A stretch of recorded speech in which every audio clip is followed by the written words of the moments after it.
Logan Blake woke to the sound of fists hammering against his front door.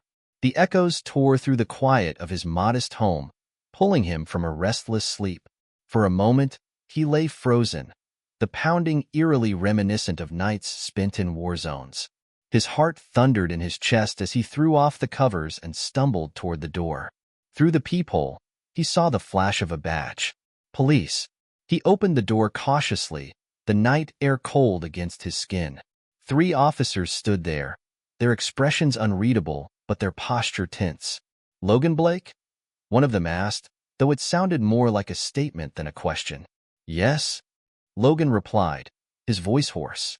"You're under arrest," the officer said, stepping forward. "Turn around and put your hands behind your back."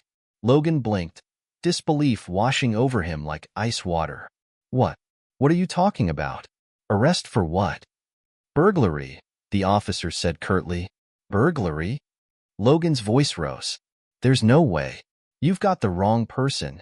But his protests fell on deaf ears. They spun him around, cuffing his hands tightly behind his back. As they recited his rights, Logan's mind raced. He hadn't stolen anything. This had to be a mistake. The flashing red and blue lights outside illuminated the faces of his neighbors peeking through curtains or stepping onto porches. He could feel their stares, their silent judgment. "Logan," a voice called out. He turned to see Chloe, his 16-year-old daughter, standing at the top of the stairs in her pajamas, her wide eyes filled with fear. "Dad? What's happening?" "Stay inside, Chloe," Logan said, his voice trembling. "I'll be back soon." But even as he said it, doubt crept into his heart. Would he be back? The officers led him out to the waiting patrol car. As the door slammed shut, Logan glanced back at his house. Chloe was silhouetted in the window, watching him leave. Her face, filled with worry, was the last thing he saw before the car pulled away. Inside the police station, Logan sat in a cold, sterile interrogation room. His wrists throbbed from the cuffs, now removed, but the ache in his chest was worse. A detective entered, placing a folder on the table between them. "Logan Blake," the man began, "you served in the Marines, correct? Honorable discharge. 2 tours in Afghanistan." Logan nodded warily. "Quite the resume. But now, you're being accused of breaking into a local business and stealing valuable equipment. What do you have to say about that?" Logan leaned forward, his frustration mounting. "I say it's absurd. I've never committed a crime in my life. I don't even know what business you're talking about." The detective opened the folder, revealing photos of the crime scene. "Recognize this?" Logan's eyes narrowed as he studied the images. He didn't. But then the detective slid another photo across the table, this one of a piece of equipment with his fingerprints on it. Logan's stomach dropped. "This was found in your garage," the detective said. "Care to explain?" I don't know how it got there," Logan stammered. "I've never seen that before." The detective leaned back, arms crossed. "You're in a lot of trouble, Blake, and the evidence is stacking up." Logan's mind reeled. Someone had set him up. But who? And why? The hours crawled by as Logan was booked and placed in a holding cell. He sat on the cold bench, his head in his hands. His thoughts raced, alternating between fear for himself and worry for Chloe. This wasn't supposed to be his life. He had fought for his country, sacrificed everything, and now he was being treated like a criminal. In that moment, as the fluorescent lights buzzed overhead, Logan made a silent vow. He would find out who was behind this, no matter what it took. How do you prove your innocence when the whole world has already decided you're guilty? Logan wasn't sure how long he sat in the cold cell, staring at the cement floor, replaying the events of the night.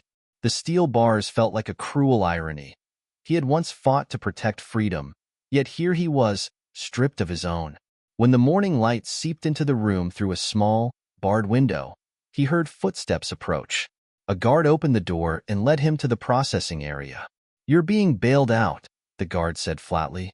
Logan blinked, confused. He hadn't made a call. As he stepped out into the harsh sunlight, his best friend, Marcus Evans, leaned against a battered old truck, arms crossed and a knowing smirk on his face. "Always knew you'd end up in handcuffs someday," Marcus said. his tone light but his eyes heavy with concern. Logan managed a weak laugh, but the weight of the accusation still pressed on him. Thanks for coming. I didn't know who else to call. You didn't, Marcus replied. Chloe called me. The mention of his daughter sent a pang of guilt through Logan. Is she okay?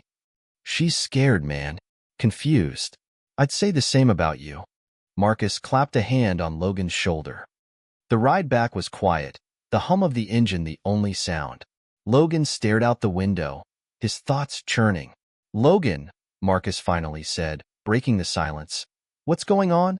They're saying you stole something from that tech company downtown. What's your side of this? I didn't do it, Logan said firmly. I don't even know how that stuff ended up in my garage. Marcus nodded, but didn't respond immediately. After a pause, he asked, Got any enemies? Anyone who'd want to see you go down like this?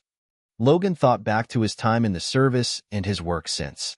He'd always been honest, sometimes brutally so, but that didn't win you friends in every circle. I don't know, Logan admitted, but someone's setting me up. I can feel it. When they pulled up to Logan's small, weathered house, he spotted Chloe sitting on the front steps, her arms wrapped tightly around her knees. Dad, she called, running to him as he stepped out of the truck. Logan dropped to one knee and hugged her tightly. I'm so sorry, sweetheart. I didn't mean for you to see any of this. Chloe pulled back, her brown eyes searching his face. They said you did something bad, but you didn't, right? Logan felt a lump form in his throat. No, Chloe, I didn't. You have to believe me. She nodded slowly, but the flicker of doubt in her eyes stung more than the accusations ever could. Inside the house, the atmosphere was heavy.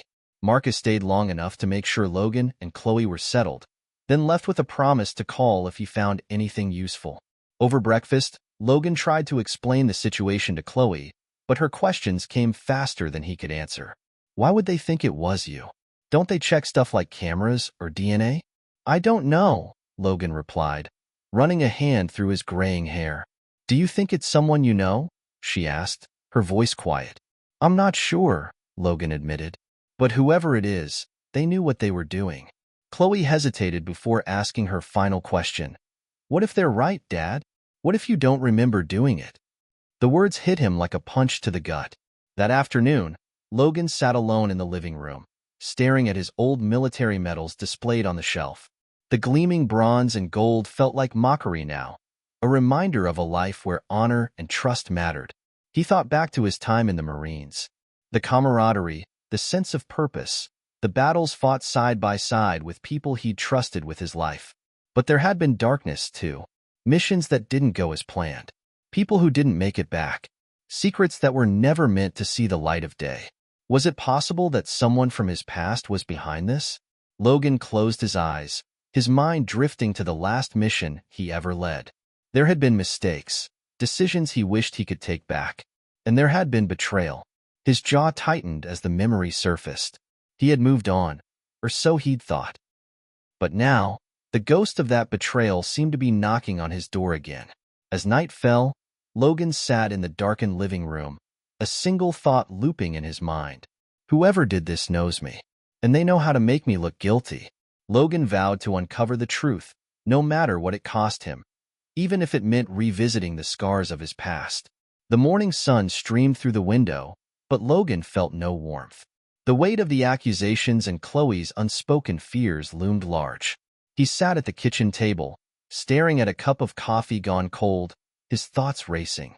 The sound of Chloe's footsteps broke his reverie. She entered the room, still in her pajamas, her face pale. Dad, are you okay? Logan forced a smile. I'm fine, sweetheart. Don't worry about me. Just trying to figure some things out. Chloe hesitated before sitting down across from him. Is this about your time in the Marines? You always said there were things you didn't want to talk about. Could someone from back then be trying to hurt you? Logan's stomach clenched. Chloe was perceptive, more than he gave her credit for. Maybe, he admitted, but I don't know for sure. It's been years. I thought I left all that behind.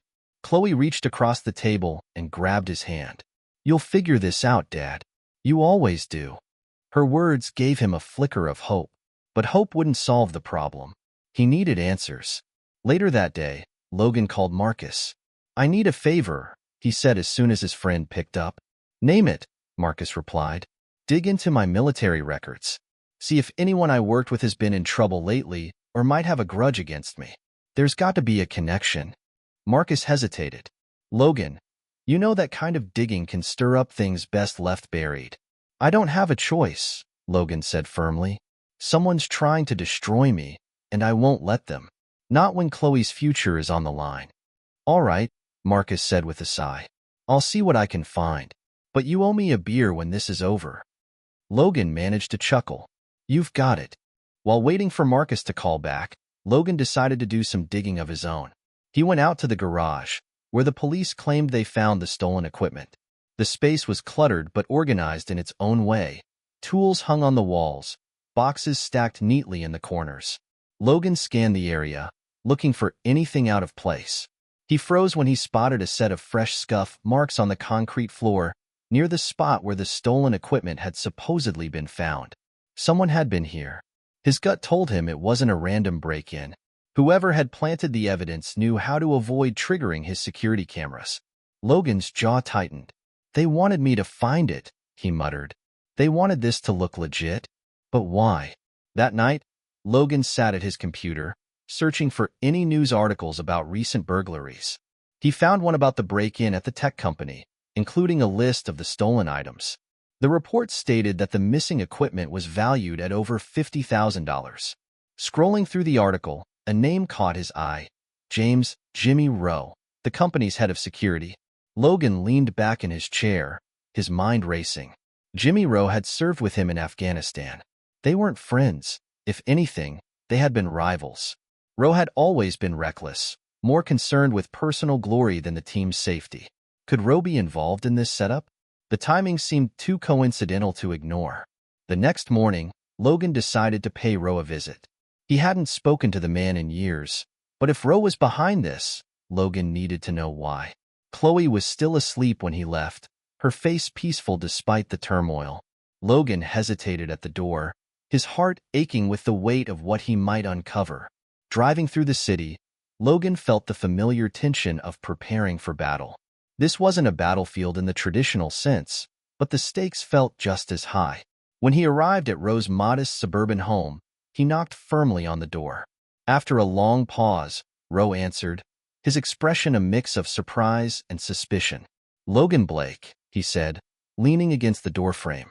"Didn't expect to see you here." "I'm sure you didn't," Logan replied, his tone steely. "Mind if I come in?" Rowe hesitated, then stepped aside. "Make it quick. I've got a busy day."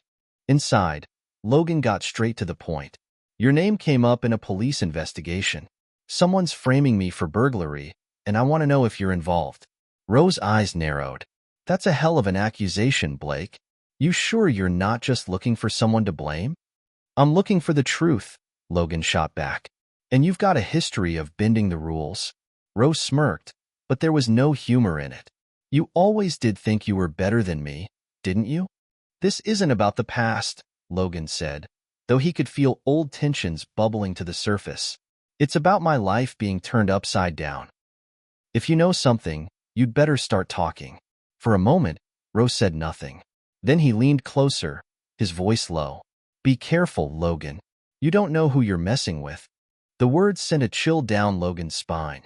As Logan left Rowe's house, one thing was clear. He was no longer just fighting to clear his name. He was fighting for his life. Logan drove back home, Rowe's words echoing in his head. "Be careful. You don't know who you're messing with." Rowe wasn't someone to back down easily. If he was involved, his vague warning might have been a mask for guilt, or it could mean something far worse. Logan couldn't shake the feeling that Rowe was hinting at a deeper conspiracy.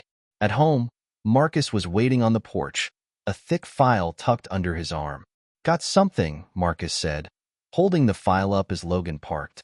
Inside, they spread the papers across the kitchen table. Marcus tapped the top page, a personnel report from their old Marine unit. "Remember Sergeant Bill Crowder?" Marcus asked. Logan frowned. "Yeah, dishonorable discharge. Caught skimming supplies and selling them on the black market." "Why?" "Well, he's back in town." And guess who he's been seen hanging around with? Marcus's voice dropped. Jimmy Rowe, Logan guessed, his stomach twisting. Bingo, Marcus confirmed.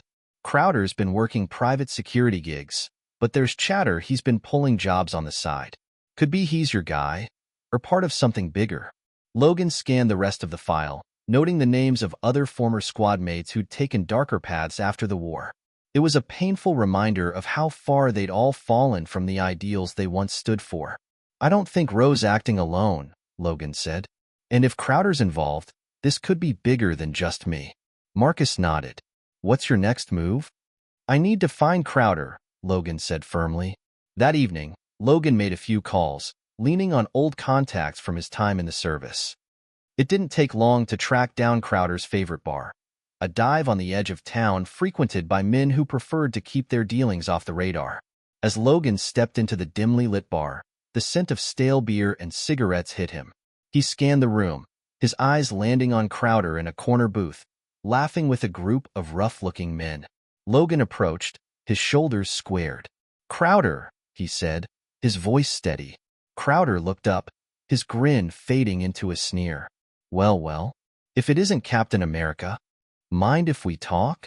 Logan asked, ignoring the jab. Crowder gestured to the seat across from him. By all means. I love catching up with old friends. The sarcasm in his voice set Logan's teeth on edge, but he sat down. The conversation started with veiled insults and false pleasantries, but Logan cut to the chase. Someone's framing me for burglary. I've got reason to believe you're involved. Crowder leaned back, a smug grin on his face. That's a bold accusation. You got proof? Not yet, Logan admitted. But I've got enough to know you've been working with Rowe. What's your game, Crowder? Why me? Crowder's grin widened. You always thought you were better than the rest of US, didn't you? Mr. Perfect Soldier. Mr. Do the Right Thing. This isn't about the past, Logan said sharply. This is about now. If you're trying to settle some old score, you're going to regret it. Crowder leaned forward, his voice dropping to a whisper. You think this is about you? You're just a pawn, Blake. And you don't even know who's moving the pieces. Logan's heart pounded, but he kept his face neutral. Then tell me who is. Crowder laughed, shaking his head. Even if I wanted to, I wouldn't. You're in over your head, Captain. My advice? Walk away before you get buried. Logan left the bar feeling more unsettled than ever. Crowder's cryptic words confirmed his suspicion. This was about more than stolen equipment. As he drove home, his mind raced with questions. Who was behind this? What was their endgame? And why had they chosen him as their scapegoat? When he pulled into the driveway, he noticed a dark car parked a few houses down. The silhouette of a figure inside sent a jolt of unease through him. Logan stepped out of his truck and pretended not to notice the car. But his instincts were on high alert. Inside, Chloe was waiting for him, her face etched with worry. Where were you, Dad? She asked. Just checking on something, Logan replied, forcing a smile. Nothing to worry about. But Chloe wasn't convinced. You're lying, she said, her voice trembling. Something's going on, and you're not telling me. Logan sighed, sitting down beside her. Chloe, I promise I'll explain everything, but I need a little more time. Can you trust me? Chloe hesitated, then nodded reluctantly. Okay, but please, don't let anything happen to you. That night, Logan stood at the window, watching the car down the street. The figure inside didn't move, but Logan could feel their eyes on him. He clenched his fists, his resolve hardening. If someone thought they could take him down without a fight, they were about to learn how wrong they were. The car was gone by morning, but the memory of its watchful presence lingered. Logan didn't sleep much, his mind replaying Crowder's cryptic words. If he was a pawn in someone's game, it was time to flip the board. Over breakfast, Chloe studied Logan with a worried frown. She tried to ask about the night before, but he deflected with reassurances. It's just an old work issue I'm sorting out, he said, mustering a casual tone. Chloe didn't look convinced. You're not telling me the whole truth. Logan set his coffee down, leaning closer. Chloe, I will. But for now, I need you to focus on school and stay out of this. Can you do that for me? After a long pause, she nodded. Fine. But promise me you'll be careful. I promise, Logan said, though the words felt heavy with uncertainty. Logan decided it was time to go on the offensive. He called Marcus again. Got any leads on Crowder's movements? He asked. Marcus hesitated. Nothing solid, but I did find something interesting. Crowder's been making regular visits to a warehouse on the west side. It's listed under a dummy corporation, but I think it's where he's stashing stolen goods. Send me the address, Logan said. You sure about this? Marcus asked. If Crowder's working with Rowe or someone worse, you could be walking into a trap. Logan's voice was firm. I don't have a choice. The warehouse was a hulking structure on the edge of an industrial district. Logan parked a block away and approached on foot, keeping to the shadows. He circled the building, noting the security cameras mounted on the corners. Whoever was running this operation had resources. Finding an unguarded side entrance, Logan slipped inside. The air was thick with the smell of motor oil and rust. The dim light from overhead fixtures cast long shadows over rows of crates and machinery. Logan moved cautiously, his footsteps silent on the concrete floor. He stopped when he heard voices coming from an office at the far end of the warehouse. Peering through the cracked door, Logan saw Crowder inside, arguing with a man in a tailored suit. I told you I'd handle it. Crowder snapped, his voice low but heated. The man in the suit didn't flinch. You've been sloppy. The police are asking questions, and our benefactor isn't happy. Crowder's face twisted in frustration. Blake's a nobody. I'll deal with him. The man leaned closer, his voice a chilling whisper. You'd better. Because if this operation goes under, you'll be the first to pay. Logan's pulse quickened. Whoever the man in the suit was, he wasn't just muscle. This went deeper than Crowder or Rowe. It was organized, calculated. As the conversation ended, the man left the office, his footsteps echoing down the hallway. Logan ducked behind a stack of crates, holding his breath as the man passed within feet of him.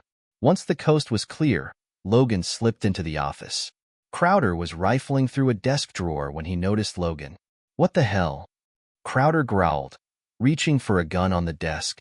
Logan moved faster, grabbing Crowder's wrist and slamming it against the desk. The gun clattered to the floor. We're going to have a little chat, Logan said, his grip unyielding. Crowder glared at him but didn't resist. You're out of your league, Blake. That guy you were talking to. Who is he? And what's this operation you're running? Logan demanded. Crowder smirked despite his predicament. You really think I'm going to spill just because you ask nicely? Logan twisted Crowder's arm, eliciting a grunt of pain. Start talking, or I'll let the police sort this out. I'm sure they'd love to know about your extracurricular activities. For a moment, Crowder looked ready to call Logan's bluff. But then his bravado faltered. All right. His name's Foster. He's the middleman for someone bigger, someone who doesn't like loose ends. Who's the boss? Logan pressed. Crowder shook his head. I don't know. They keep things compartmentalized. All I know is, they wanted you out of the picture. Something about old debts. Logan's jaw tightened. What debts? I don't owe anyone. Maybe not you, Crowder said with a sneer. But someone thinks you do. And they've got the resources to make your life hell. Before Logan could push for more, the sound of footsteps echoed down the hallway. Crowder's eyes widened. You've got to go. If they find you here. I'm not leaving without answers, Logan said. Crowder cursed under his breath. Fine. There's a flash drive in the desk. It's got everything you need to know about Foster's operation. Take it and get out. Logan grabbed the drive just as the door burst open. A burly man stood in the doorway, his eyes narrowing at the sight of Logan. Who the hell is this? The man demanded. Logan didn't wait for an introduction. He slammed the desk into the man's legs, knocking him off balance, and bolted for the exit. Outside, Logan sprinted to his truck, his heart pounding. He peeled out of the lot just as more men poured out of the warehouse, shouting and pointing. When he was a safe distance away, Logan pulled over and plugged the flash drive into his laptop. The files were encrypted, but Marcus could handle that. As Logan stared at the screen, he realized the answers he sought wouldn't just clear his name. They might uncover a conspiracy far darker than he'd imagined. Logan didn't waste time. The flash drive was a potential gold mine, but without someone to crack the encryption, it was useless. He reached out to Marcus immediately. "You're telling me you walked into a criminal warehouse, fought off their muscle, and walked out with evidence? Man, you've got a death wish," Marcus said over the phone, half impressed, half annoyed. "Spare me the lecture. Can you decrypt the files?" Logan asked. Marcus sighed. "Send them over. I'll need a few hours, maybe more. Don't do anything stupid while you wait." Logan smirked despite himself. Define stupid. By the time Marcus called back, dusk had settled over the town. Logan sat on his porch, the weight of the day pressing down on him. The call brought a mix of relief and tension. "I cracked it," Marcus said, his tone serious. "This is bigger than I thought. Foster's operation is a smuggling ring. Guns, drugs, stolen goods. And your name's all over their internal documents." Logan stiffened. "What do you mean, my name?" "They've been using your military credentials to move shipments," Marcus explained. "It's a perfect cover. A respected veteran with no criminal record? No one would suspect you." Logan's fists clenched. "That explains the setup. But who's behind it?" "There's no smoking gun," Marcus admitted. "Foster's just a middleman, like Crowder said." "But the documents reference someone called the benefactor." Logan's mind raced. "Anything else?" "There's a shipment scheduled for tomorrow night. Location's in the file. If you're planning to crash the party, you'll need backup." "I've got this," Logan said. "Logan." "I'll be fine, Marcus," Logan said, cutting him off. "Just keep an eye on Chloe for me." The next evening, Logan found himself parked outside an abandoned factory on the outskirts of town. The area was quiet, the kind of quiet that felt unnatural. Logan checked his gear, a flashlight, a pocket knife, and a small recording device. He wasn't looking for a fight. He needed proof. Slipping through a broken fence, Logan crept toward the factory. The sound of muffled voices guided him to a side window. Inside, he saw Crowder and Foster overseeing a group of men loading crates into unmarked vans. Logan hit record, zooming in on Foster. His calm demeanor and expensive suit made him stand out among the rougher crowd. "Make sure everything's ready," Foster said, his voice carrying over the hum of activity. "Our client doesn't tolerate delays." One of the men nodded. "And Blake?" Foster smirked. "He's irrelevant. If he becomes a problem, we'll deal with him." Logan's blood boiled, but he stayed hidden. He needed more than just words. He needed something that tied these men to their crimes. His opportunity came when Foster stepped into a small office, leaving the door slightly ajar. Logan slipped around to the back, finding a way in through a broken window. Inside, the office was sparsely furnished but meticulously organized. On the desk, Logan spotted a laptop. He hesitated. Downloading files would take time, and time wasn't on his side. Voices outside grew louder, and Logan knew he was running out of options. He grabbed a stack of documents from the desk and stuffed them into his jacket before slipping back out the way he came. As he made his way back to the fence, a flashlight beam cut through the darkness. "Hey, who's there?"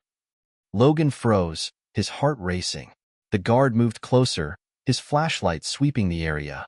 Thinking fast, Logan grabbed a rock and tossed it toward the far end of the lot. The noise drew the guard's attention, giving Logan the opening he needed to slip away. Back in his truck, Logan spread the stolen documents across the passenger seat. Most were shipping manifests, but one stood out, a ledger listing payments to various associates. At the bottom of the list, Logan's stomach turned as he saw a familiar name, James Rowe. "Of course," Logan muttered. Rowe wasn't just involved. He was being paid to keep Logan in the dark. Logan's phone buzzed, breaking his concentration. It was Marcus. "Tell me you're not still playing spy," Marcus said. "I found proof," Logan replied. "Rowe's been on their payroll, and Foster's running a shipment tonight." There was a pause. "Logan, you need to bring this to the cops." "I can't," Logan said. "Not yet. I need to know who's pulling the strings." "Damn it, Logan," Marcus said. "You're going to get yourself killed." "Maybe," Logan said, his voice steady. "But if I don't stop this, they'll keep coming after me and Chloe." Logan stared at the factory in the distance, his resolve hardening. If this was the path to the truth, he'd walk it. even if it led straight into the lion's den. The morning came with a chill that seeped into Logan's bones, but it wasn't the cold that made him uneasy. The discovery of Rose's involvement had deepened the betrayal, a wound festering with questions. How far back did this go? How much had been orchestrated behind his back? Chloe was still asleep when Logan sat at the kitchen table, staring at the stack of documents he had taken from Foster's office. Among them, the ledger stood out, its handwritten entries implicating a network of people complicit in the smuggling ring. At the center of it all was Foster, but Rose's name glared at him like a neon sign. This wasn't just about clearing his own name anymore. It was about dismantling a system that had twisted trust and loyalty into tools of corruption. Logan didn't want to involve Chloe, but keeping her completely in the dark was no longer an option. Over breakfast, he decided to give her a carefully edited version of the truth. "I need you to know something," Logan began. "There are people who think I've done things I haven't. They're trying to use me to cover their tracks." Chloe looked up from her plate, her brow furrowed. "Is this about your friend who came by the other day?" "Sort of," Logan said. "It's complicated, but I'm working on fixing it. I just need you to trust me and stay out of it." Chloe frowned. "I do trust you, Dad, but you're acting like you're in this alone. You don't have to be." Logan smiled faintly, reaching across the table to squeeze her hand. "I'm not alone, kiddo. I've got you, and that's all I need." After dropping Chloe off at school, Logan paid a visit to Marcus. His friend was already at his laptop, sifting through the files Logan had sent the night before. "This is a treasure trove," Marcus said as Logan entered, "but it's also dangerous. If these guys find out what you've got..." "They already know I'm a threat," Logan interrupted. "What else did you find?" Marcus leaned back in his chair, rubbing his temples. "Aside from the ledger, there's a list of contacts. Rose's name is on there, but so is someone else, a judge. Alexander Grant." Logan's eyes narrowed. "A judge? That explains how they've stayed ahead of the law." Marcus nodded. "Grant's not just covering for them. He's facilitating. Court orders, drop charges. It's all here." Logan's jaw tightened. "Then we've got everything we need to expose them." "Not quite," Marcus said. "The documents are solid, but without a direct link to Foster or the benefactor, it's all circumstantial. We need something irrefutable." The answer came in the form of an incoming text. It was from an unknown number, but the message was clear. "We need to talk. Alone. Same diner. 3 p.m. Logan didn't need to guess who it was. Crowder's involvement had always been self-serving, and now it seemed he was willing to play both sides. Marcus frowned as Logan showed him the text. "This could be a trap." "Could be," Logan said. "But it might also be our best chance at getting the evidence we need." Marcus sighed. "At least let me follow you. Stay close enough to step in if things go south." Logan hesitated but nodded. "Fine. Just stay out of sight." The diner was quieter than usual when Logan arrived.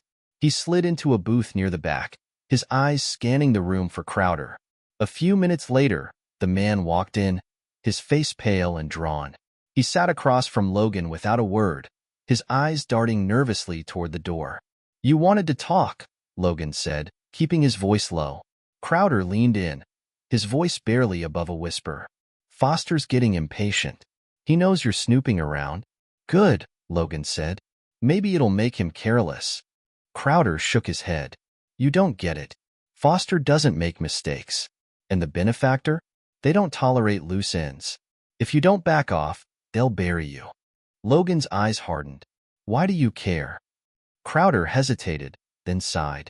"Because I'm next on their list. I've done some bad things, but I'm not dying for them." "Then help me," Logan said. "Give me something I can use." Crowder pulled a small envelope from his jacket and slid it across the table. "This is all I've got. Names, dates, locations. But if they find out I gave it to you..." "They won't," Logan said, pocketing the envelope. "You're doing the right thing." Crowder gave a bitter laugh. "Right thing? There's no right thing in this business, Blake. Just survival." As Crowder left, Logan noticed a black SUV parked across the street. The hairs on the back of his neck stood on end. He got up casually, leaving cash on the table, and exited through the kitchen door. Outside, he circled the block, staying out of sight until he reached Marcus's car. Sliding into the passenger seat, he said, "We need to move. Now." Marcus didn't ask questions. As they drove away, Logan glanced back at the diner. The SUV was gone, but the sense of being watched remained. Logan opened the envelope, his heart pounding as he read the names inside. One of them sent a chill down his spine.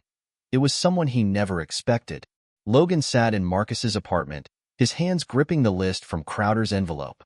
The tension in the room was palpable as he read through the names. Each one represented a person complicit in the network: politicians, law enforcement officers, business owners. But one name struck him like a blow to the chest. Chloe Blake. "That's got to be a mistake," Logan muttered, shaking his head as though the motion could change what he was reading.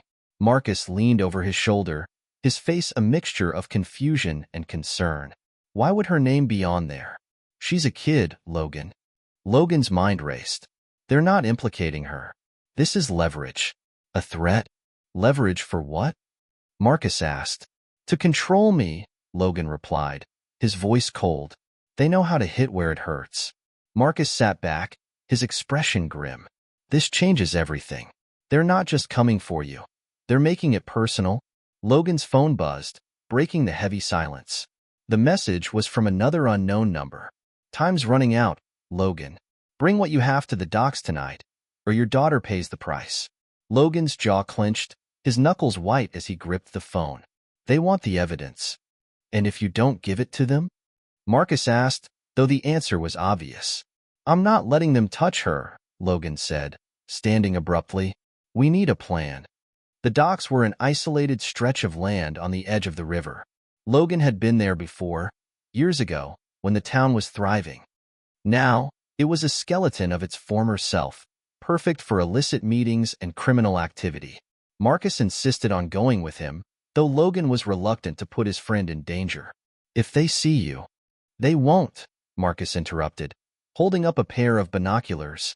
"I'll stay back, watch your six. Just don't get yourself killed." Logan nodded, though the gnawing doubt in his gut made it hard to feel reassured. As Logan arrived at the docks, the moon cast an eerie glow over the water. A single car sat parked under a flickering street lamp, its headlights off. Logan approached cautiously, his every sense on high alert. The driver's door opened, and Foster stepped out, his sharp suit a stark contrast to the grimy surroundings. Behind him, two men emerged from the shadows, their hands resting on the holsters of their guns. "You came alone," Foster said, his tone carrying a hint of surprise.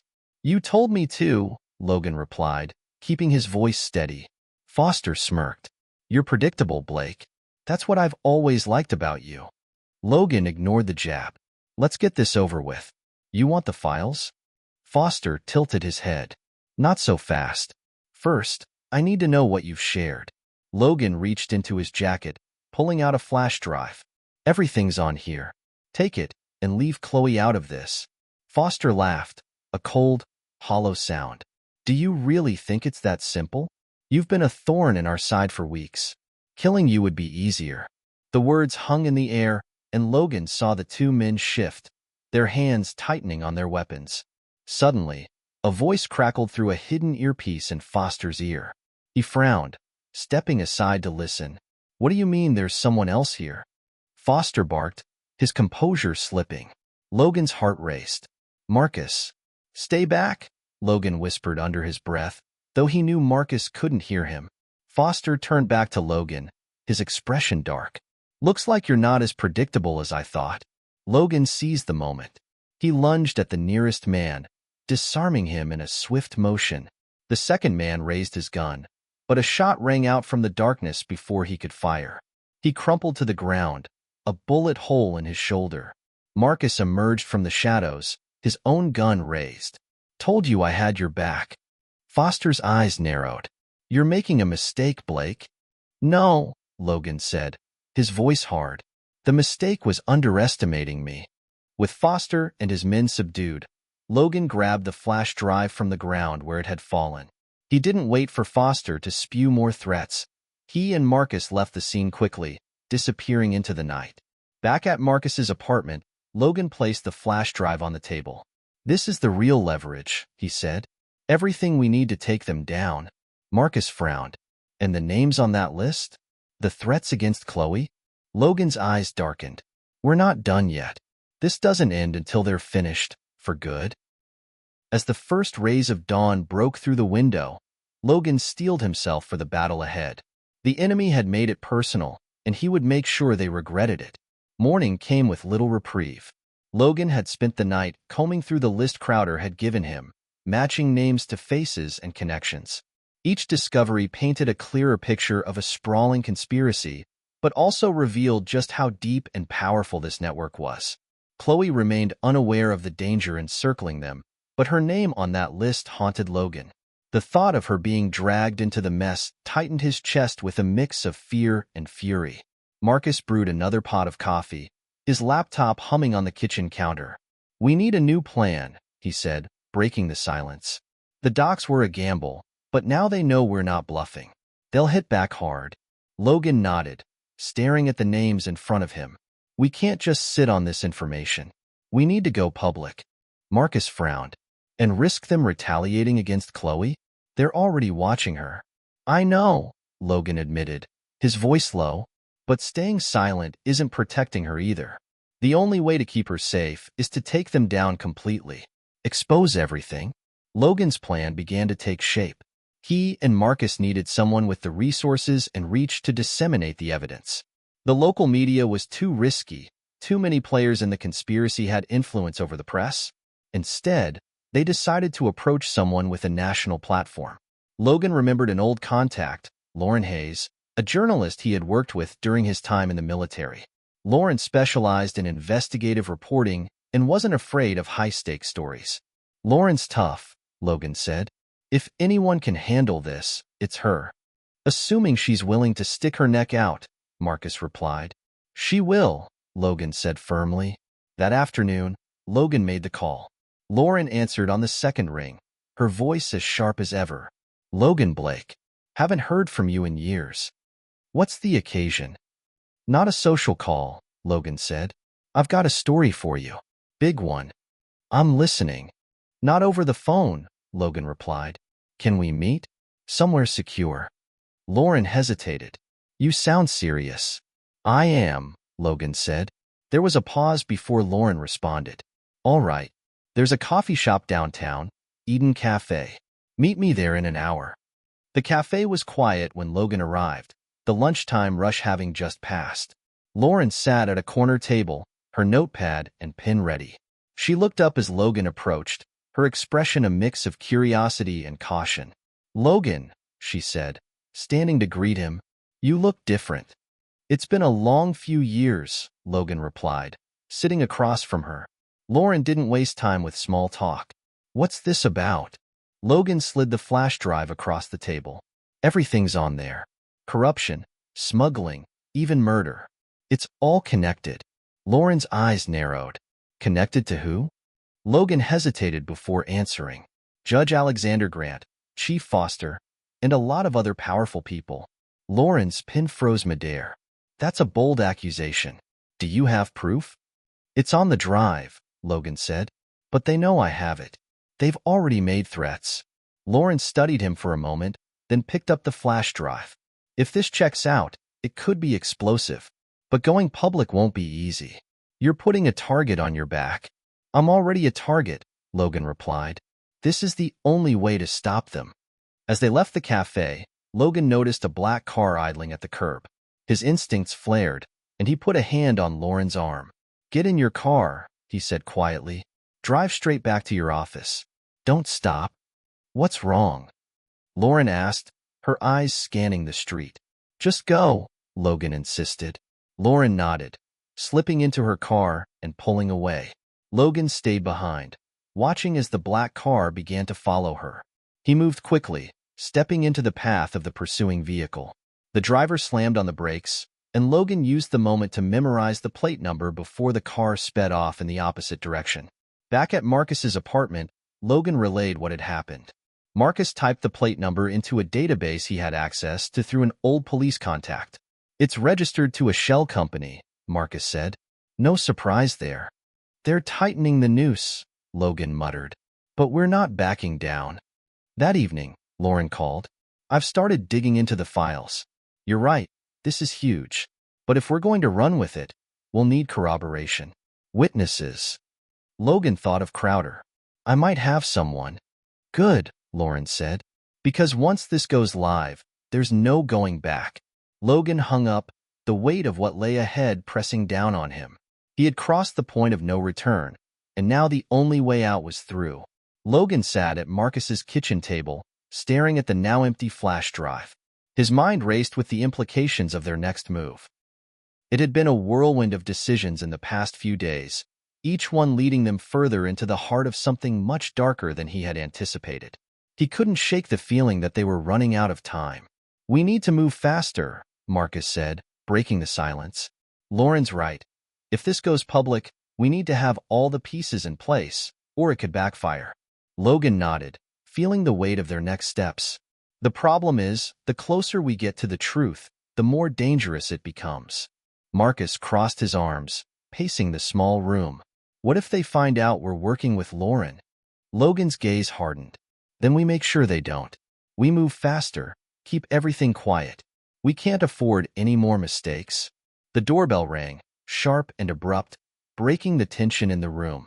Logan's hand instinctively moved toward the gun on the counter, but Marcus quickly motioned for him to stop. It's probably Lauren, he said, eyes narrowing. Logan nodded, cautious but relieved. I'll check. Opening the door, Logan found Lauren standing on the other side, her face pale and her eyes wide. She looked like she had been running, nervous, disheveled, and clearly on edge. Lauren? Logan asked, his voice tight. Without a word, Lauren stepped inside and shut the door behind her. She didn't sit down, instead standing in the middle of the room as though unsure where to begin. They're on to me, she said finally, her voice shaky. I don't know how, but they know. They're watching me. Logan's heart sank. How? What happened? Lauren's hands trembled as she pulled out her phone, showing him a series of photos. It was a shot of her leaving the coffee shop, followed by several pictures of her walking to her car. They've been tracking me ever since I left the cafe, she said. I thought I could shake them off, but they're too close. Have you told anyone else? Marcus asked. No one I trust, Lauren replied, shaking her head. But I'm not safe anymore. You're not safe either. They know you're involved. Logan felt a chill spread through him. It was no longer just about exposing the corruption. It was about survival. They had played into their hands, and now, the cost of the truth was becoming clear. We need to get you out of here, Logan said. Somewhere safe. Lauren hesitated. What about you? What about Marcus? Logan looked at Marcus, who gave him a grim nod. We'll be fine. We've come this far. We'll finish it. Where will you go?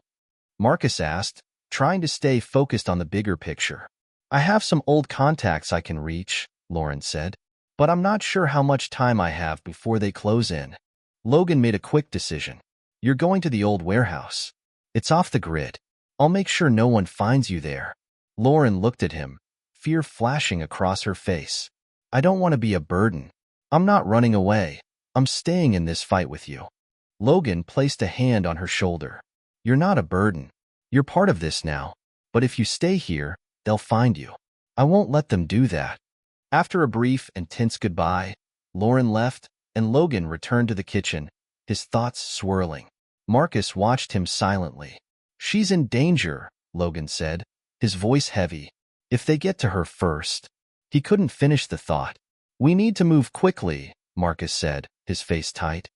But we also need to be smart. We can't just rush in and hope for the best. Logan looked at the list of names again. The very people they were about to expose. His mind raced with the possibilities of what could happen if they didn't move fast enough. As the hours passed, the pressure mounted.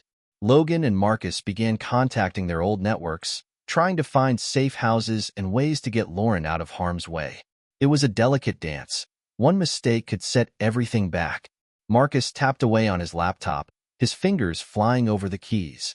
I'm getting some movement on our guy in law enforcement, he said, looking up. He's ready to help, but we need to get him out of the city before this blows up. Logan nodded, the plan slowly coming together. Good. Once we have everything, we go public. No more games. But as Logan spoke, the phone rang. It was an unknown number. Logan answered the call with a grim sense of inevitability. Hello? You're playing a dangerous game, Logan, the voice on the other end said. Logan's stomach twisted. He recognized the voice immediately. Foster. What do you want? Logan growled. Foster chuckled darkly. You think you can expose all of this and just walk away? You've crossed a line, Blake. And now you're going to pay for it. Logan's pulse quickened. If you think I'm scared of you, you're wrong. There was a pause, followed by a low laugh. This isn't about fear. It's about what's going to happen to your little girl. You think you can protect her, but you've already failed. Logan's breath caught in his throat. Leave her out of this, Foster. Oh, I'm afraid it's too late for that, Foster said, his voice dripping with menace. You're going to regret this. Logan ended the call with his hands trembling. He turned to Marcus, who was already standing, ready for action. We have to move now, Logan said, his voice low and dangerous. This is bigger than we thought. They're coming for everything. As Logan looked at Marcus, the weight of what lay ahead pressed on his chest. There was no turning back now. The war for the truth was about to get personal and deadly. The moment Logan hung up with Foster, the room seemed to shrink around him. The implications of Foster's words, Chloe, struck like a hammer to the chest. The entire mission, everything they had worked for, was suddenly at risk. The fight wasn't just about exposing corruption anymore.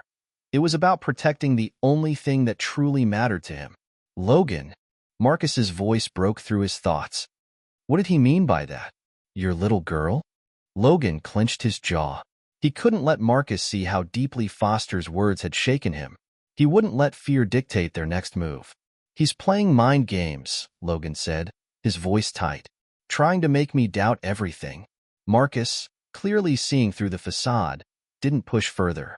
Instead, he moved toward the table, grabbing the files they had been compiling. We can't wait any longer. We need to get Lauren to the safe house, then deal with Foster and the rest. Logan nodded. I'll go get her. You keep working on getting Crowder and the others. We need to move fast. The air outside felt thick, the oppressive weight of the situation suffocating him with every step he took. Logan's mind replayed the conversation with Foster, each word more haunting than the last. If they were going to win this fight, they needed to outsmart their enemies, and fast. He drove in silence, the steady hum of the engine the only sound accompanying his thoughts. His phone buzzed in his pocket, an incoming text from Marcus. Crowder's ready. He'll meet us in an hour. Make sure you're back by then. Logan typed back a quick response, a sense of urgency taking over. He couldn't afford to waste time. The old warehouse was as quiet as he had hoped. The building sat on the outskirts of town, hidden from prying eyes, and had been used for years as a storage facility for various businesses. It was the perfect place to lay low, far enough from danger to keep Lauren safe, but close enough for them to make a quick exit if necessary. As Logan approached the door, he could feel the hairs on the back of his neck stand up. Something was off. He was too exposed out here, too visible. He quickly moved around to the back, peering through a crack in the metal door. The inside was empty, too empty. His heart began to race as he pushed the door open with a creak. The dim light inside barely illuminated the space, but Logan's instincts told him something wasn't right. He stepped inside, every muscle in his body tense, his gun drawn. "Lauren," he called quietly, stepping deeper into the shadows. There was no answer. He moved cautiously, scanning every corner of the warehouse. His mind was racing. Had they already found her? Was it too late? Then, as he rounded the corner near the back, he froze. Lauren was standing by a stack of crates, her face pale and drawn. But it wasn't just her presence that made his heart skip. It was the figure standing next to her. "Foster, you should have stayed out of this, Blake," Foster said, his voice cold. He was standing with his back to Logan, his hand resting on Lauren's shoulder. Logan's breath hitched as he processed the scene. "What the hell is going on?" he demanded, his voice sharp with disbelief. Lauren didn't say anything, her eyes downcast. It was clear she was scared, but she wasn't willing to betray Logan. Foster turned slowly, his smile more venomous than Logan had ever seen. I told you, didn't I? You think you're going to take me down? You think this little crusade of yours is going to end well for anyone? Logan's eyes narrowed as he took a step forward, his hand tightening around the grip of his gun. What do you want? Simple, Foster replied. I want you to back off. All of this ends right here, right now. No more games. No more digging. You walk away, and Lauren gets to live. Logan's anger surged, but he kept his voice level. You're threatening her? After everything you've done? Foster's eyes flickered toward Lauren, then back to Logan. I'm not threatening her, Blake. I'm offering a solution. But if you keep pushing, there will be consequences. For you. For everyone. Logan's mind raced. He knew Foster wouldn't just let this go. There had to be a way out of this, some way to turn the tables. His eyes shifted from Lauren to the crates near the back of the warehouse. If he could get them both to safety, he could regroup. But he needed to buy time. I'm not walking away, Logan said through gritted teeth. You've made a mistake, Foster. You're not in control anymore. Foster's smile faltered for a moment, and that was all Logan needed. In one swift motion, he pulled the gun from his holster and aimed it at Foster's chest. Foster's eyes went wide for a second. Then he raised his hand slowly. You don't have the guts. Logan's finger tightened on the trigger. Try me. The tension hung in the air like a storm about to break. Neither man moved. Lauren, though visibly shaken, looked from Logan to Foster, her eyes filled with uncertainty.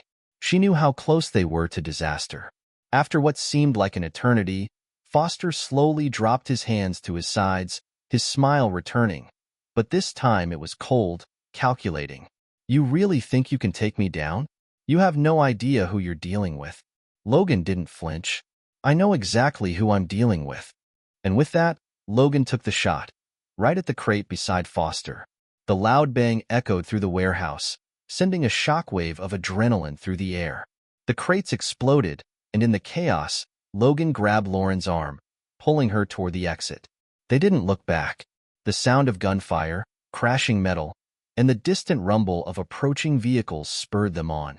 Logan's heart pounded in his chest as he pushed Lauren toward the street. Go, he shouted, shoving her into the car. Drive. Don't stop until you're far away from here. Lauren didn't need any further encouragement. She slammed her foot on the gas, and the tires squealed as they sped away from the warehouse, leaving the chaos behind them. Logan's phone buzzed again. It was Marcus. You're going to want to see this. Logan's eyes narrowed as he read the message. No turning back now, he muttered to himself. The fight had just escalated, and they were running out of time. Logan's grip tightened on the wheel, his eyes scanning the rearview mirror. The storm had begun, and there was no escaping it now. The night was thick with tension, the kind that made every sound feel amplified. Every shadow seemed suspicious. Logan sat in the back seat of the car as Lauren drove, his thoughts racing faster than the wheels spinning on the wet road. They had barely escaped Foster's trap, but there was no time to celebrate. His phone buzzed again. Another message from Marcus. Check the news. Something big is happening. Logan's stomach tightened. He pulled the phone from his pocket, unlocking it with a quick swipe. His eyes immediately locked onto the headline. Veteran turned whistleblower exposes corruption in law enforcement. Deadly consequences loom. The article featured a grainy image of him, taken years ago when he had first joined the military. His face was still recognizable, too recognizable. The piece seemed to focus on his past and his connection to the whistleblower scandal he had been trying to expose. It painted him as a rogue agent, someone working against the very institutions he had once fought to protect. Shit, Logan muttered under his breath. They've already turned the narrative against me. Lauren glanced at him, her eyes flicking to the screen. What's happening? Everything we've worked for is being twisted, Logan said. Foster's going to use this. They're framing me for everything, making me the villain in a story I was never part of. Lauren didn't reply, but the fear in her eyes told Logan that she understood the gravity of what was happening. Their lives were no longer their own. Everything they had tried to do, everything they were working for, was now under siege. The drive felt like it took hours, though in reality, it was only a matter of minutes. The streets blurred as they passed, the quiet night shattered by the engine's hum. They reached the safe house, an old cabin tucked away in the woods just outside the city. It was supposed to be a refuge, a place where they could regroup, lay low, and plan their next move. Logan got out of the car first, scanning the area for any signs of surveillance. They were too close to the city, too exposed for his liking. "Get inside," he said, his voice low and tense. "We can't afford to wait any longer." Lauren nodded, but Logan could see the strain on her face. She wasn't the soldier Logan had once been, and the weight of what they were up against was starting to take its toll. But she didn't hesitate, following him into the cabin. Inside, the cabin was stark, simple. A few mismatched pieces of furniture, a small kitchen, and a desk cluttered with maps and papers that Marcus had left behind. The plan was simple: gather everything they knew, secure their contacts, and get the truth out there before it was too late. Logan turned to Lauren as she collapsed into a chair, exhaustion written all over her face. "We can't afford to get comfortable here. Foster's not going to stop. We need to find out who's pulling his strings." Lauren nodded wearily, but then looked up at him with a glimmer of something. Determination? Maybe? How?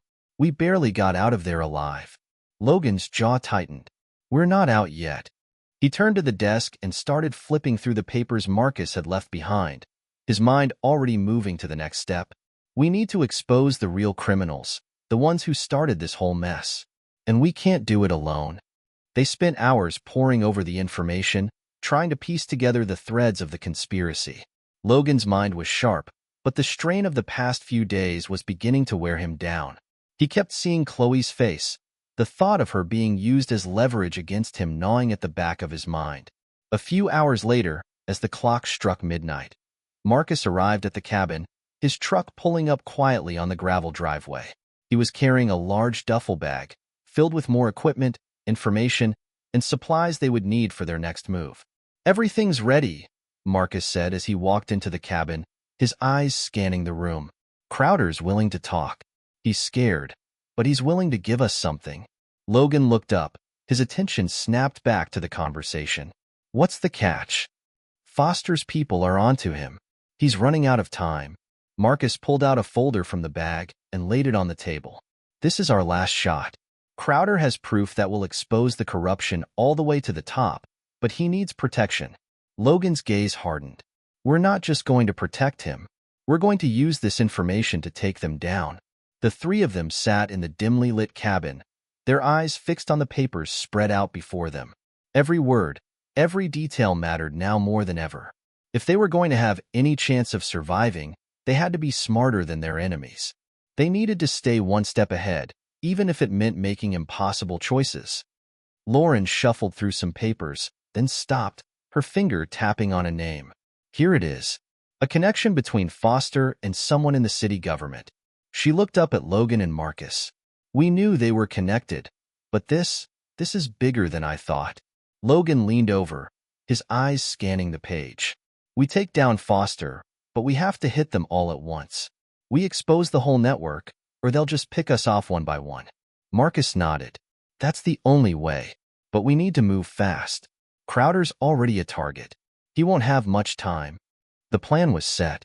Logan, Marcus, and Lauren would take the information from Crowder, use it to expose the full extent of the corruption, and then go public. It was risky. It was dangerous. But it was the only option they had left. As they prepared to move out, Logan felt the weight of everything resting on his shoulders. This wasn't just about clearing his name anymore. It was about something far greater. It was about taking down a system that had betrayed them all. Before they left, Logan turned to Lauren. "Are you sure you're ready for this?" he asked, his voice soft but steady. Lauren nodded, her face set in determination. "I didn't come this far to back down now." Logan gave a small nod. "All right, let's finish this." They gathered their things and prepared to move. Logan knew they were about to walk into a storm, one that would change everything. There was no turning back now. As Logan stepped out of the cabin into the cold night, he knew one thing for sure. They were about to burn it all down. The fight for the truth was just beginning. The silence in the car was suffocating. Logan couldn't shake the feeling that they were walking into a trap. The information they had gotten from Crowder was valuable, but it was also dangerous. If Foster or anyone connected to him found out what they were planning, it would all be over. Logan glanced over at Lauren, who was gripping the steering wheel tightly, her knuckles white. Marcus sat in the back, his eyes scanning the rearview mirror constantly. They were all on edge, each of them thinking about the same thing, the imminent danger they were walking into. "Do you think Crowder is really going to help us?" Lauren asked, breaking the silence. Logan hesitated before answering. "I don't know, but he's our only shot at taking them down." Marcus spoke up from the back. "He doesn't have much choice. Foster's men are already on him. If Crowder doesn't come through, he's dead. So are we." The words hung in the air, heavy and unsettling. Logan knew Marcus was right. There was no way they could back out now. Too much was at stake, and every move they made from here on out would be a calculated risk. They arrived at the designated meeting spot just as the sun was beginning to set. The location was an abandoned warehouse on the edge of town, an area known for its secrecy and quiet. Crowder had insisted on meeting here to avoid being seen, and Logan couldn't blame him. Logan and Marcus got out of the car first, scanning the area as Lauren followed behind them. There was no sign of anyone else, no sign of Crowder. It was just like the last time they had met, a sense of anticipation hanging in the air. They waited, each of them nervously checking their weapons and equipment. "Where the hell is he?" Marcus muttered under his breath, looking around impatiently. Logan didn't reply. He was too busy scanning the area, looking for any signs of movement. The longer they waited, the more uneasy he felt. Something wasn't right. Suddenly, a rustling noise came from the alley beside the warehouse. Logan's instincts kicked in, and he motioned for Marcus and Lauren to move closer to the building. They all crouched low, trying to stay out of sight as they waited. Then, as if from nowhere, Crowder stepped into view. But something was off. He didn't look the same. He was walking with a limp, his face pale, and there was a glazed look in his eyes. He looked sick. Logan's gut twisted. "Crowder," he called, his voice low but urgent. Crowder stopped in his tracks and turned toward them. His eyes locked with Logan's, and for a brief moment, it seemed like everything might be okay. But then, a slow, sinister smile spread across Crowder's face. Before Logan could react, the sound of gunshots echoed through the air. Logan's reflexes kicked in. He dove to the ground, pulling Lauren with him. Marcus was already moving, his hand on his gun, looking for cover. Crowder wasn't just working with them. He was working with Foster. The shots came from all directions, ricocheting off the walls and sending sparks flying into the air. Logan's heart was racing, and he could feel the adrenaline pumping through his veins. He had to move. They had to get out of here, and fast. "Move!" Logan shouted as he pushed Lauren forward, his gun drawn. "We need cover." Marcus was already ahead of them, firing back at their attackers. Crowder, still standing in the open, was laughing, his voice cold and mocking. "You're too late, Blake," Crowder yelled, his voice filled with venom. "You thought I was on your side? You've been played from the start." Logan's blood ran cold as the realization hit him. The entire plan, every step they had taken, had been a lie. Crowder had been feeding information to Foster from the very beginning. They had trusted him, and he had betrayed them all. "Why?" Logan shouted, his voice filled with anger and disbelief. "Why the hell would you do this?" Crowder's laugh echoed in the silence between the gunshots. "For the money. For the power. For survival. You were always too idealistic, Blake. Too much of a hero. But that's not how this world works." The sound of approaching vehicles snapped Logan back to reality. They were trapped. Foster had them cornered, and there was no way out. "We need to fall back," Marcus shouted as he pulled Logan and Lauren toward the alley. "Now!" Logan didn't need to be told twice. He grabbed Lauren's arm, pulling her toward the narrow escape route that Marcus had found. As they ran, Logan's mind raced. They had lost everything. Crowder, their only lead, had betrayed them. They were completely exposed. And then, in the midst of the chaos, Logan heard something that made his blood run cold. A voice. Familiar. He turned toward the source of the sound, barely catching a glimpse of someone moving in the shadows. Logan. It was Chloe. His heart stopped for a split second. Chloe was here? How was that possible? Logan pushed through the panic flooding his chest, focusing only on getting to her. He rushed forward, desperate to reach her before Foster's men could. But just as he was about to call out to her, a gunshot rang out, and Logan saw her collapse to the ground. "Chloe!" he screamed, rushing to her side. But before he could reach her, the shadows around him shifted, and he felt the cold press of a gun barrel against his back. "Foster." Foster's voice was low, mocking. "I told you, Blake. You should have walked away. Now look where we are." Logan's mind was a blur of rage and disbelief. His body moved on instinct as he spun around, knocking the gun away just as it fired. He tackled Foster to the ground, the two of them struggling for control. "Stay away from her." Logan growled, his voice hoarse with fury. Foster laughed again, but this time, there was something more sinister in his tone. "You really think I care about her? She's just leverage. You're the one I'm after, Blake. You're the one who's going to burn." The world felt like it was spinning. Logan's hands shook as he stood over Foster's unconscious body, the weight of everything crashing down on him. Chloe was still lying on the ground, her blood staining the cold concrete. "Lauren, get to the car." Logan shouted, his voice cracking. "Now." Lauren hesitated, her face a mask of shock. "But, go," Logan barked. "I'll handle this. Just go." She nodded, her eyes filled with pain, and she ran for the car. Logan knelt beside Chloe, his heart breaking as he touched her face, feeling the warmth slowly draining from her skin. "Please, stay with me," he whispered, as if his words could somehow pull her back from the edge. But there was nothing he could do. Not this time. As the sound of approaching sirens grew louder, Logan knew one thing for certain. His fight wasn't over. It had just begun. The sirens wailed in the distance, growing louder by the second, a reminder that Logan's time was running out. He sat next to Chloe's lifeless body, his hands covered in her blood, the weight of what had just happened pressing down on him like 1,000 tons. The cold of the concrete seeped through his jeans, but he barely felt it. His mind was numb, his heart a fractured mess. "Logan!" Lauren's voice cracked through the fog in his mind, pulling him back to reality. She was running toward him, eyes wide with panic, her breath coming in sharp, uneven gasps. "I couldn't save her, Lauren," Logan muttered, his voice hoarse, barely audible. He didn't even look up as he spoke. His gaze was fixed on Chloe, his world now spinning around her, her vacant eyes staring back at him. Lauren knelt beside him, her face streaked with tears. She reached for his arm, trying to pull him to his feet. "We need to go. They're coming. Now." Logan's eyes locked onto hers, a burning fury rising within him. "I'm not going anywhere without her." Lauren's grip tightened. "You don't have a choice, Logan. If you don't come now, everything she did will have been for nothing."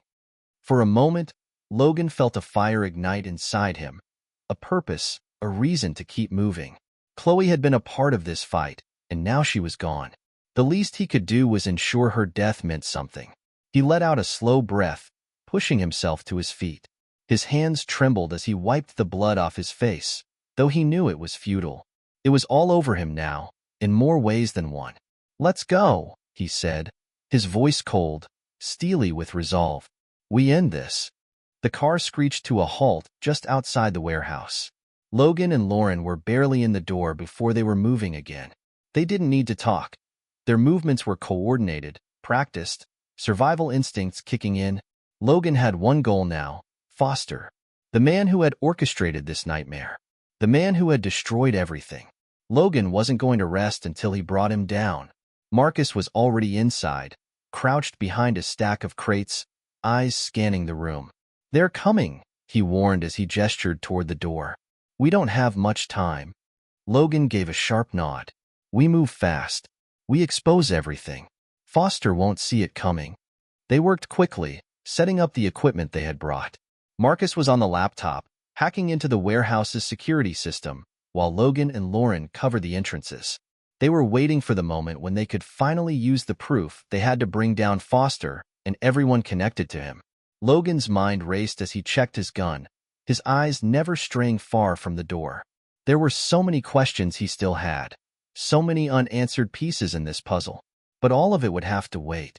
The only thing that mattered now was making sure Foster's empire crumbled. "You ready for this?" Marcus asked without looking up from his screen. Logan exhaled slowly, feeling the weight of everything pressing on him. "I've been ready for a long time." Minutes passed in tense silence. Logan could hear his heart thudding in his chest, could feel every nerve in his body screaming for action. He was about to make the biggest move of his life, and there was no turning back. Then, the lights went out. "Shit," Lauren hissed under her breath. "They're here." Logan didn't hesitate. He grabbed his gun and moved to the far corner of the room, taking cover behind a stack of metal crates. Lauren and Marcus followed, and together, they waited. The only sounds in the room the pounding of their hearts and the soft hum of the computer as Marcus continued his work. A few minutes later, the sound of footsteps echoed from outside the door. Heavy, deliberate. Logan's grip on his gun tightened. This was it. Suddenly, the door to the warehouse flew open, and armed men poured inside. But they didn't count on the traps Logan had set. A series of loud bangs filled the room as the first wave of attackers dropped, taken out by precision shots from Logan and Marcus. Lauren, with her quick thinking, had set up an array of flashbangs that disoriented the remaining men, giving them the upper hand. Logan moved quickly, darting between cover, taking out anyone who got in his way. The adrenaline coursed through him, and his every movement was calculated, driven by the need for vengeance, for justice. He had lost too much to stop now. As the last of the attackers fell, Logan and his team took a brief moment to catch their breath. The warehouse was eerily silent, the aftermath of their firefight settling in. Logan's eyes flicked to Marcus, who was already heading for the security monitors. "We need to find Foster," Logan said, his voice low and deadly. "Now." Marcus nodded and gestured for Logan to follow. They made their way to the back of the warehouse, to the office that was clearly where Foster had been operating from. The door was locked, but Marcus made quick work of it, and soon they were inside. It was a small, dimly lit room, cluttered with files, monitors, and a desk covered in papers. But there was something else, a hidden safe in the corner of the room. Logan strode over, his fingers trembling with anticipation. This was it. This was the heart of Foster's operation. If he could get into this safe, if he could expose what Foster had been hiding, it would be over. "Cover the door," Logan told Marcus, who nodded and positioned himself by the entrance. Logan turned to the safe, his mind racing through the numbers and patterns he had memorized from his time in the military. With a few quick turns, the safe clicked open. Inside, there were dozens of documents, encrypted files, and a hard drive. Logan grabbed everything he could carry. This was the proof they needed. This would bring Foster down once and for all. But just as he turned to leave, the door swung open behind him. "Foster." The man stood in the doorway, his gun pointed directly at Logan. His eyes were cold, his smile smug as he took a step closer. "You think you can take me down, Blake?" Foster sneered. "You don't even know what you're up against." Logan's heart raced, but his resolve never wavered. "I know exactly what I'm up against, and I'm going to burn it all down." The final confrontation had begun. In that moment, Logan knew one thing for sure. There was no way out but forward, and the price of victory would be paid in blood. The tension in the room was unbearable.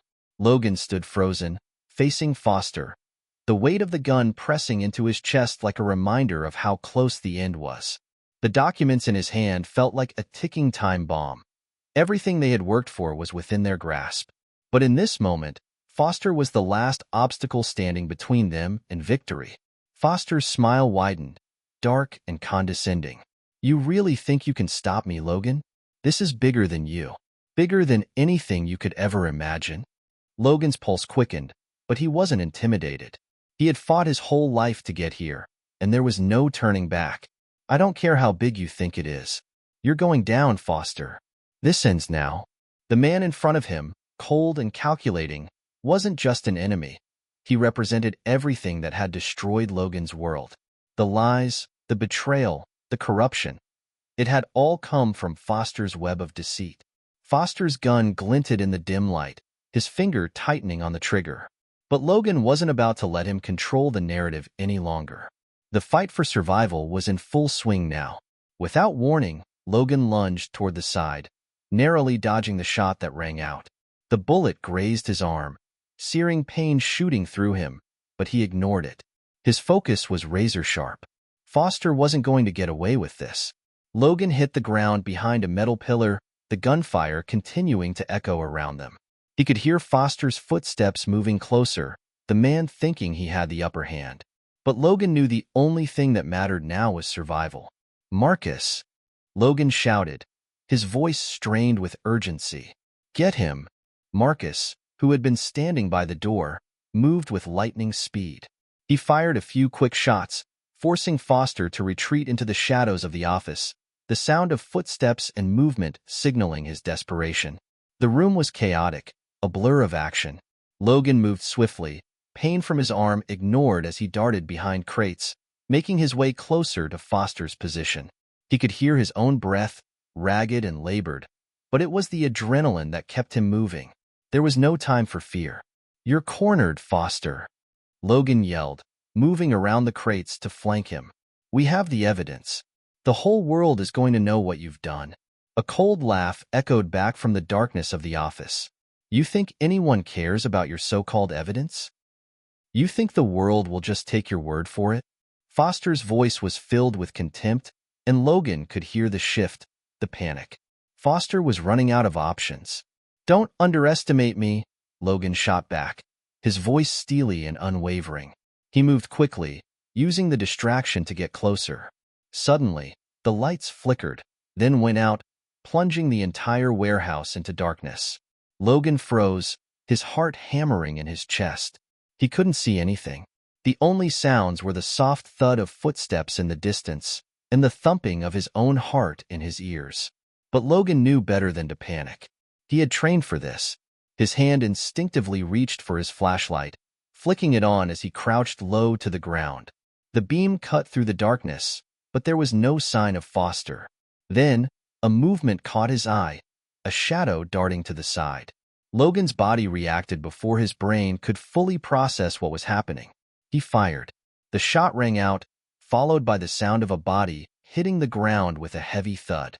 Logan's breath caught in his throat. Was it over? The silence that followed was deafening. He stood still, waiting for any sign of movement. Seconds felt like hours. Finally, Marcus's voice broke through the quiet. "You got him?" Logan slowly walked toward the spot where he had seen the movement, his heart in his throat. As he approached, he saw Foster lying on the ground, his gun knocked from his hand. The smugness had drained from his face, replaced by a look of shock and disbelief. Logan knelt down beside him, his breath heavy with exertion. "It's over, Foster. You're done." Foster, barely conscious, looked up at him with defiance in his eyes. "You don't know what you're dealing with, Blake. You're just a pawn in a bigger game." Logan's grip tightened on his weapon. "I'm no one's pawn, and you're going to pay for everything you've done." Before Foster could respond, Logan heard the sound of sirens in the distance, growing louder by the second. He turned to Marcus, who was already on his feet, his face hard with determination. "We need to get the files out of here," Marcus said, his voice urgent. "The cops are on their way. We can't let them get their hands on this." Logan nodded, grabbing the hard drive and all the evidence he could carry. "Let's go." As they exited the warehouse, the flashing lights of police cars were already visible in the distance. Logan didn't look back. The job wasn't done. Not yet. They piled into the car, Marcus in the driver's seat and Lauren beside him. Logan sat in the back, the weight of the evidence in his hands. Foster was down, but the real work was just beginning. Logan knew that this wouldn't be the end of his battle. It couldn't be. Foster's network was far-reaching, and the fight for justice would take more than just bringing down one man. But Logan had learned something important today. He was willing to go to any lengths to make sure the truth came out. He had nothing left to lose and everything to fight for. The car sped through the streets, the city lights flashing by in a blur. Logan sat back, his thoughts a whirlwind. He glanced down at the evidence in his hands. This wasn't just about revenge. It was about making things right. About honoring the lives lost, the friends betrayed. It was about fighting for a world where people like Foster couldn't get away with murder, corruption, and manipulation. As the car turned onto the highway, Logan took a deep breath, preparing himself for what was next. The fight wasn't over, but he would see it through to the end, no matter what it took. The road ahead was uncertain, but Logan was ready. The truth would come to light, and when it did, nothing would ever be the same again. The days that followed were a blur for Logan. He and his team were on the move, constantly one step ahead of the authorities, who were still trying to piece together the chaos that had unfolded in the warehouse. The papers and hard drives they had recovered contained more than just damning evidence against Foster. It was a treasure trove of information that could take down entire networks of corruption. But Logan knew better than to trust anyone right now. Not yet. They had gone underground, laying low in a safe house far from the city, far from the people they had once trusted. Every knock at the door, every car that passed by felt like a threat. The weight of what they were carrying was almost too much to bear. If Foster's people figured out what had happened, they wouldn't stop until they'd wiped them all out. Logan couldn't afford to rest. He spent his time analyzing the files, combing through the data for anything that would help bring down the system that had created men like Foster. Chloe's death lingered in his mind like a shadow. It didn't matter how many times he told himself that he had done everything he could. She had been a casualty of a war that wasn't even hers to fight, and he couldn't erase the guilt. She had believed in him, believed in the cause, and now she was gone. Her absence left a void in his life that no amount of revenge or justice could fill. But it gave him focus, gave him a reason to keep going when all he wanted to do was shut down and forget. Logan sat hunched over a desk in a dimly lit room, surrounded by papers, files, and a laptop. His eyes were bloodshot from the lack of sleep. The data on the screen was overwhelming, but he couldn't stop now. He had to find that one missing piece, the key that would expose everyone who had been involved. Marcus sat across from him, his face tense, scanning through pages of information on his own laptop. Lauren, her presence a steady comfort in the chaos, was sitting on the couch, flipping through the stack of physical files they had recovered. Logan rubbed his temples, frustration building. There were too many names, too many connections to make sense of, and too few leads to follow. He needed something big, something that would bring down the whole operation. But no matter how hard he tried, it seemed like every door led to another dead end. Anything? Logan asked, not looking up from the screen. Marcus sighed. There's a lot of money moving through these accounts. Offshore companies, shell corporations. It's going to take time to trace everything back to the top. Lauren, sensing his frustration, spoke up. We can't afford to wait forever. They'll be looking for us soon. Logan glanced at her. The worry in her eyes mirrored his own. He knew the longer they stayed hidden, the more likely it was that Foster's network would catch on to what had happened. But he also knew they couldn't act too quickly. They needed solid evidence, not just scattered information. Give it another hour, Logan said, trying to keep his voice steady. Then we make a move. I don't care if we have to take this to the public ourselves. The room fell silent again. The hum of laptops and the soft rustle of papers the only sounds in the dim space. Logan continued to sift through the data, his mind racing. Every so often, he would glance at Marcus or Lauren, wondering if they felt the same weight pressing on their shoulders. The pressure to succeed. The pressure to make sure everything Chloe had sacrificed wasn't in vain. The hour dragged on. Every minute felt like an eternity. Finally, Marcus's voice broke through the silence. I think I've got it. Logan's heart skipped a beat. He immediately leaned forward, scanning the screen over Marcus's shoulder. What's that? Logan asked, his voice urgent. Marcus tapped a few keys, bringing up a series of financial records. This company, Silverstone Enterprises. It's a front for everything. Drug shipments, arms deals, money laundering, everything. And the best part? Marcus leaned in, his voice lowering. It's tied to some of the biggest political figures in the country. Logan's mind raced as he absorbed the information. Are you saying we have proof? Real proof? Marcus nodded. This is it, Logan. This is the big one. We can blow this whole thing wide open. We just need to make sure we're the ones to control the narrative. Logan stood up abruptly, pacing across the room. His heart was pounding in his chest, but this time, it wasn't from fear. It was from adrenaline, the thrill of knowing they were finally on the verge of finishing what they had started. Foster's empire, and everyone involved, was about to come crashing down. "We need to move fast," Logan said, his voice sharp. "If this gets out, we can't afford to wait for the authorities to catch up. We need to make sure this gets into the right hands, and we need to make sure Foster and his people can't bury it." Lauren stood up and crossed the room to him, her eyes steady. "We'll make sure it happens, Logan. We're in this together." They packed up everything: computers, files, hard drives, everything they needed to expose Silverstone Enterprises and the corrupt individuals behind it. Logan knew the next step wasn't going to be easy. It would be dangerous, maybe even deadly. But they had no choice.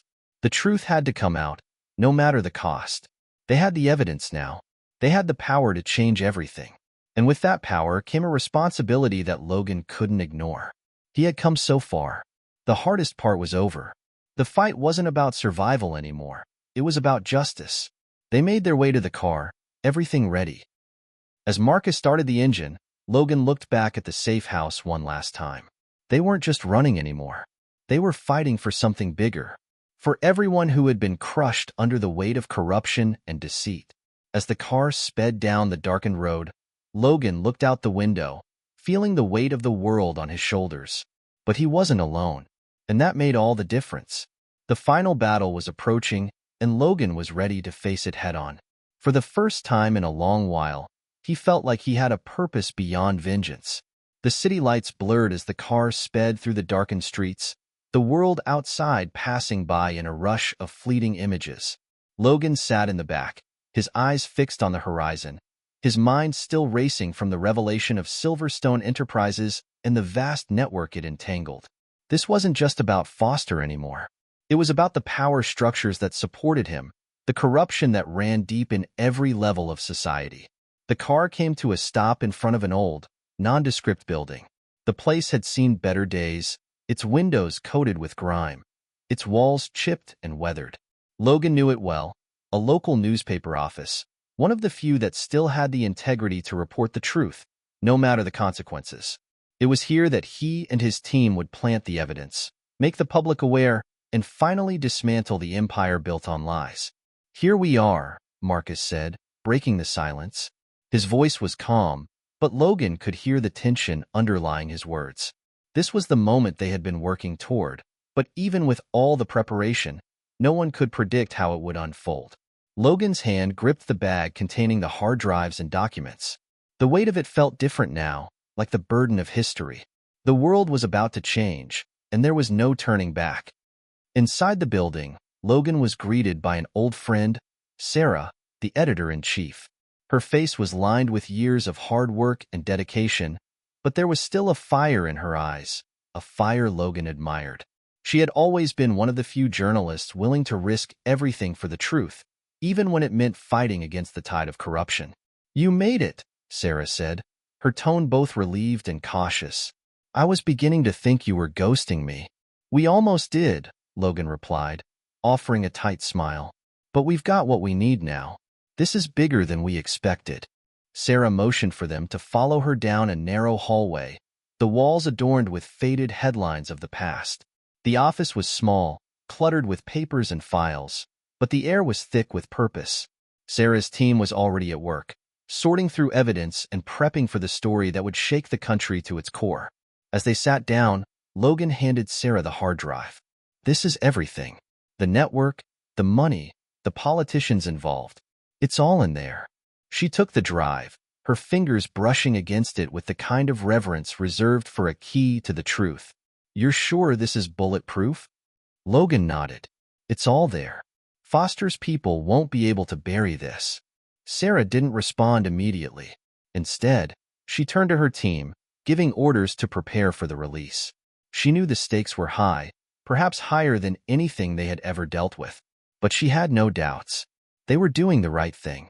As the hours ticked by, Logan couldn't help but feel a sense of unease. The evidence had been handed off, but the battle wasn't over. This wasn't just about breaking the story, It was about surviving the fallout. Foster's people were not going to sit idle. They would strike back. Just then, Marcus's phone buzzed. He glanced at it, his face darkening. He passed the phone to Logan without a word. A message from an unknown number. "You're playing a dangerous game, Logan. This isn't over. You've only made things worse for yourself. The truth will never see the light of day." Logan's jaw tightened as he read the message. "They know. They're already coming after us." Sarah walked over, having overheard the conversation. "What is it? What's happening?" Logan handed her the phone. "Foster's people know we've got the evidence. They won't stop until they destroy it." Sarah took a deep breath, then looked at him with a steely resolve. "Then we make sure it doesn't disappear. We go public with this now." The plan was simple. They would release the story to the world, exposing everything: Foster's crimes, the people he had manipulated, the deals he had made. It would be broadcasted across all media outlets, ensuring that no one could silence it. But there was a risk. With every move they made, they became targets. Logan knew that the window for action was closing fast. As Sarah's team worked on the final edits and preparations for the story, Logan, Marcus, and Lauren gathered in a corner of the office. There was no need for words. They all knew the gravity of the situation. The moment they pressed send on that story, there would be no going back. Marcus checked his watch. "We're running out of time." "They're coming, Logan. We need to move." Logan nodded. "Let's get out of here. We've done everything we can." Just as the story was about to go live, a loud crash echoed through the building, followed by shouts and the unmistakable sound of footsteps. The door to the office burst open, and several armed men stormed in. "Get down," Marcus shouted, pulling Logan to the floor just as gunfire erupted. Logan's heart raced as he hit the ground, taking cover behind a desk.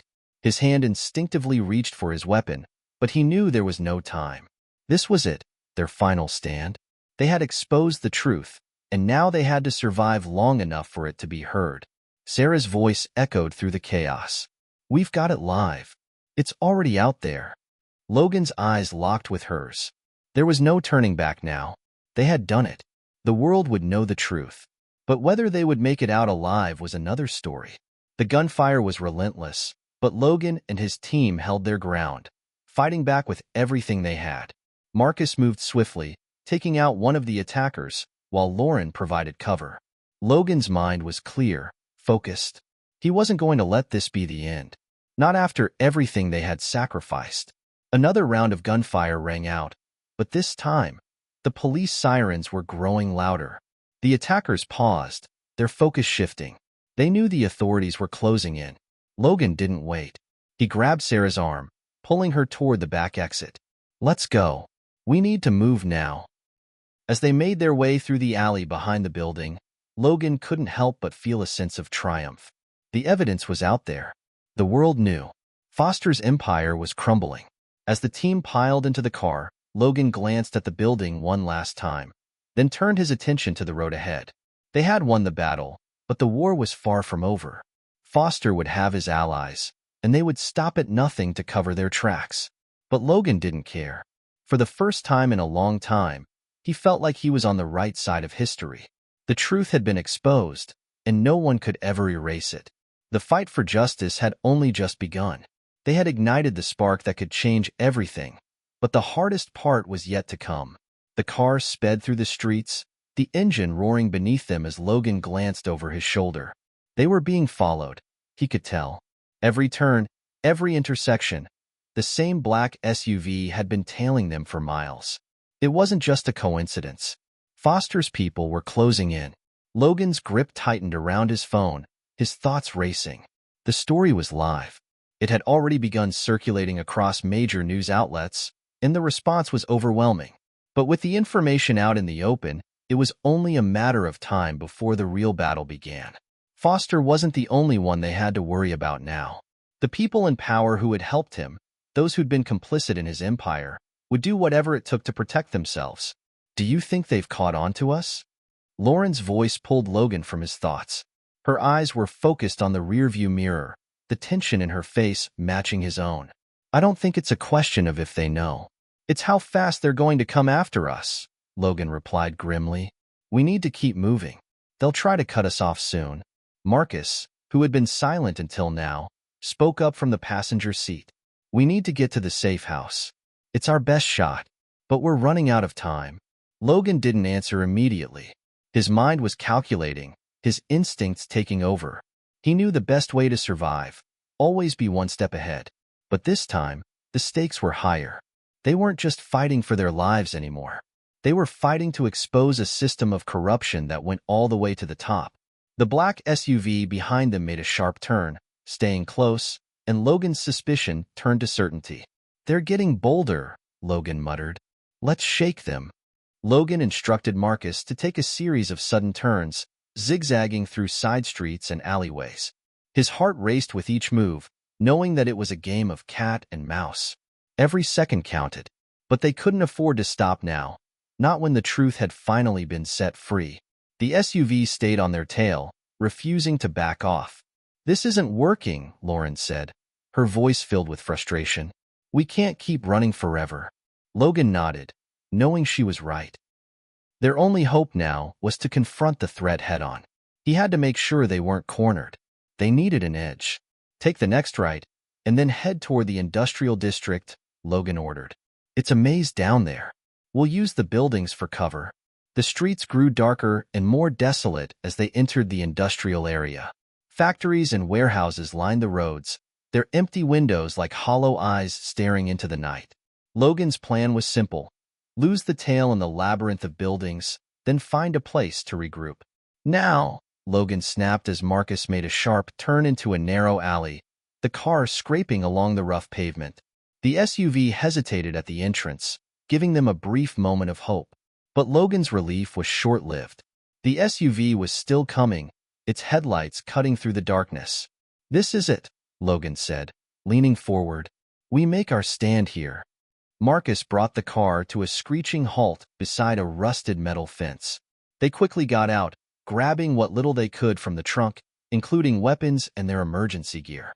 Over there, Marcus pointed to a nearby warehouse. We can use it as a stronghold.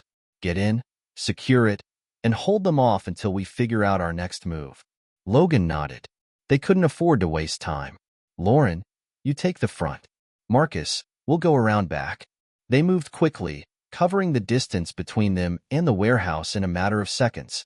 Logan's mind raced as they approached the old building. This wasn't how he had imagined this mission going.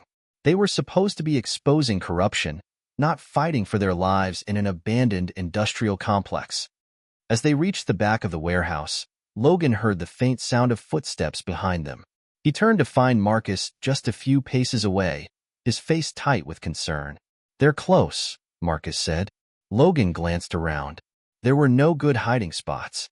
They needed to act quickly. Get inside now, Logan ordered.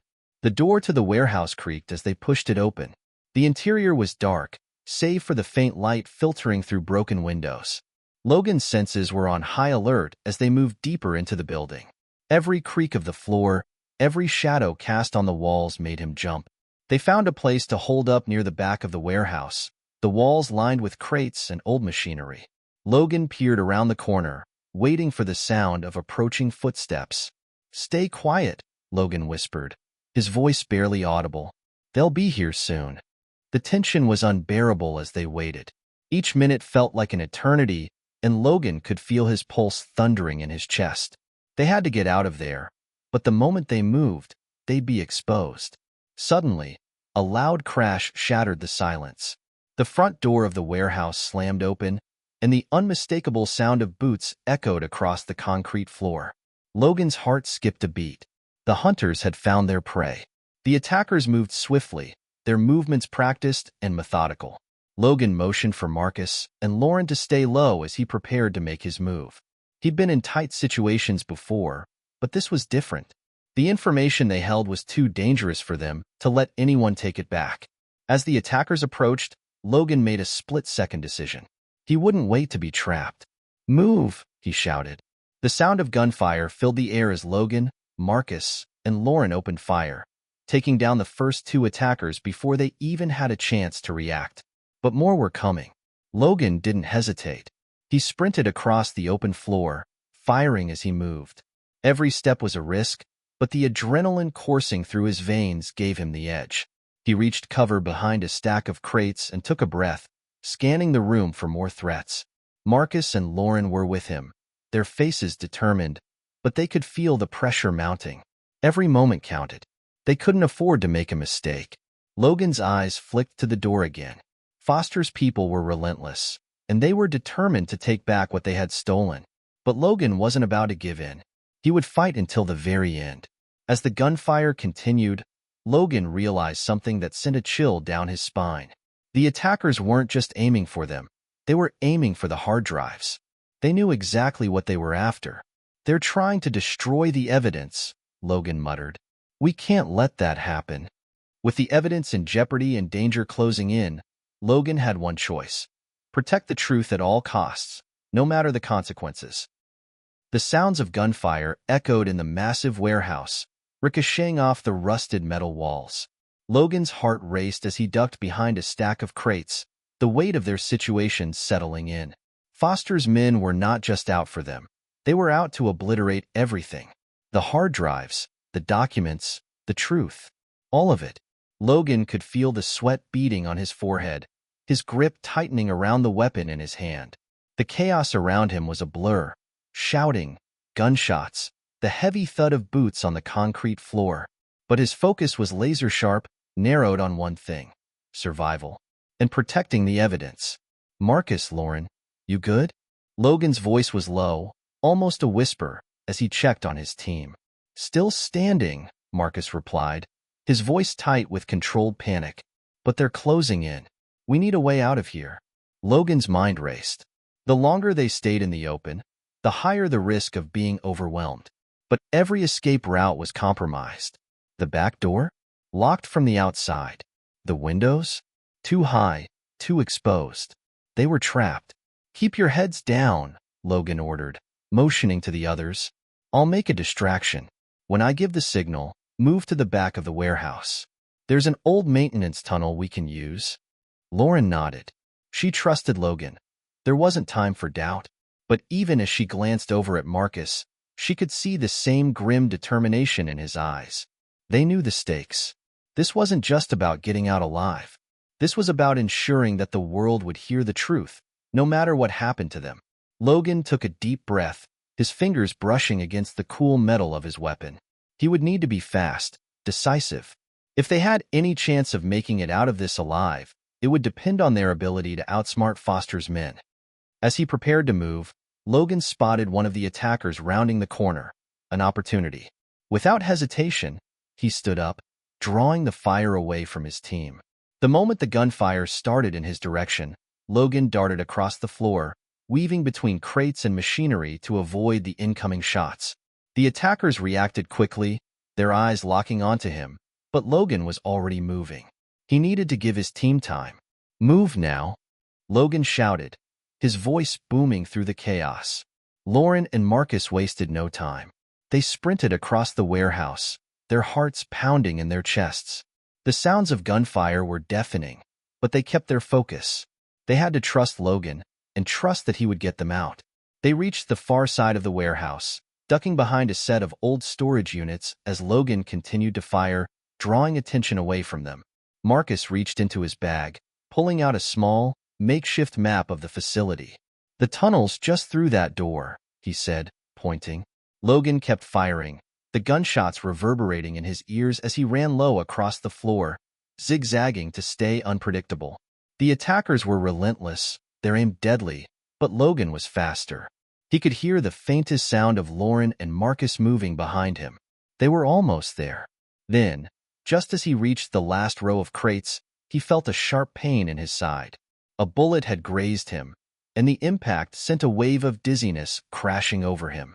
Logan gritted his teeth, forcing himself to keep moving. He couldn't stop. Not now. "Logan!" Lauren's voice was a shout of concern from behind him. "You're hit." "I'm fine," Logan grunted, though he knew it was a lie. The pain was intense, but he had to focus. He had to get them to safety. They reached the maintenance door just as the attackers regrouped.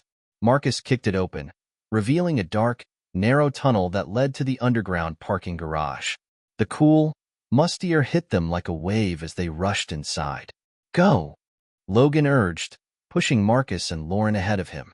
He staggered after them, blood trickling from his wound, but his determination kept him moving.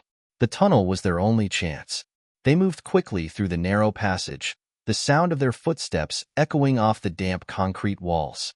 Logan's breath was ragged, and his vision was starting to blur, but he kept pushing forward.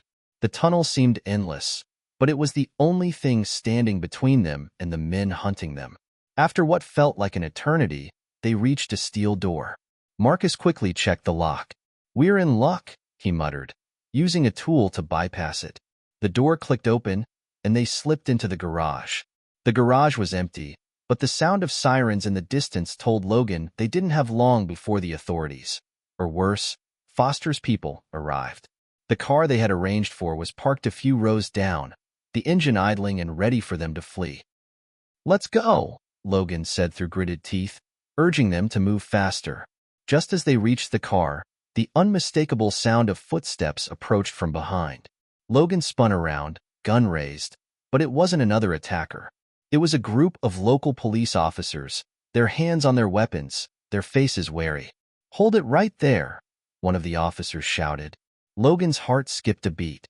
This was the last thing they needed.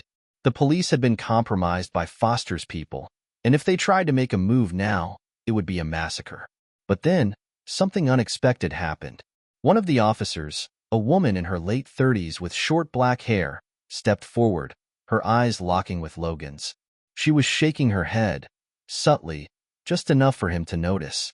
"Don't shoot," she said softly, her voice trembling with urgency. "I know who you are. We've been following your case. We're here to help." Logan didn't lower his weapon right away. He needed to be sure. "What do you mean?" She glanced over her shoulder at her colleagues, then back at him. "You're exposing something bigger than you know. Foster's empire. It reaches into every part of this city. We've been trying to take it down for years, but they've got too much control. We've been waiting for someone to bring it to light. That's why we're here." Logan's mind raced. Could he trust her? They couldn't afford another betrayal. The woman stepped closer, lowering her voice. "We've been watching the warehouse. You've got the evidence. We can get you out of here. But we have to move now." Logan glanced at Marcus and Lauren, who both nodded. It was their best shot. "All right," Logan said, finally lowering his weapon. "But you better not be playing both sides." "We're not," she assured him, her eyes filled with sincerity. "Now get in the car. We've got no time to waste."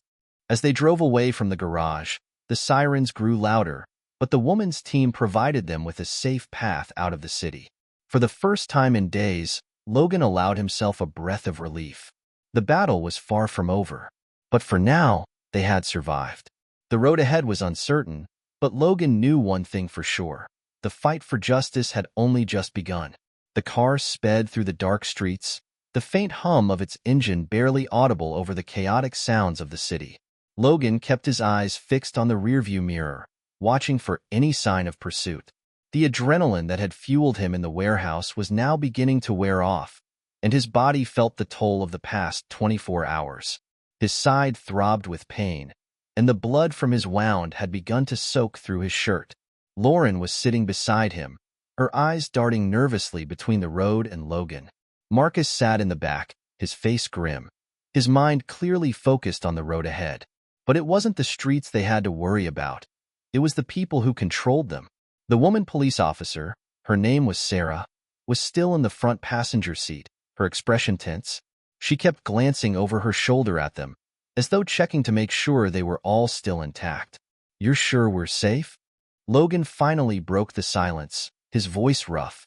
"For now," Sarah said, her eyes scanning the road. "We've got a few safe houses in the city, but we can't stay in one place too long. If Foster's men are onto us, they'll have the resources to track us down." Logan's gaze hardened. "Then let's make sure they don't catch up." Sarah met his eyes. "I agree. But there's something you need to understand, Logan. Foster's operation is bigger than you know. And if he finds out who we are working with," she trailed off, her face tight with the weight of unspoken knowledge. Logan's mind raced. What do you mean? Who are you working with? I'll explain later. We have to keep moving. The silence in the car deepened as Sarah's words hung in the air.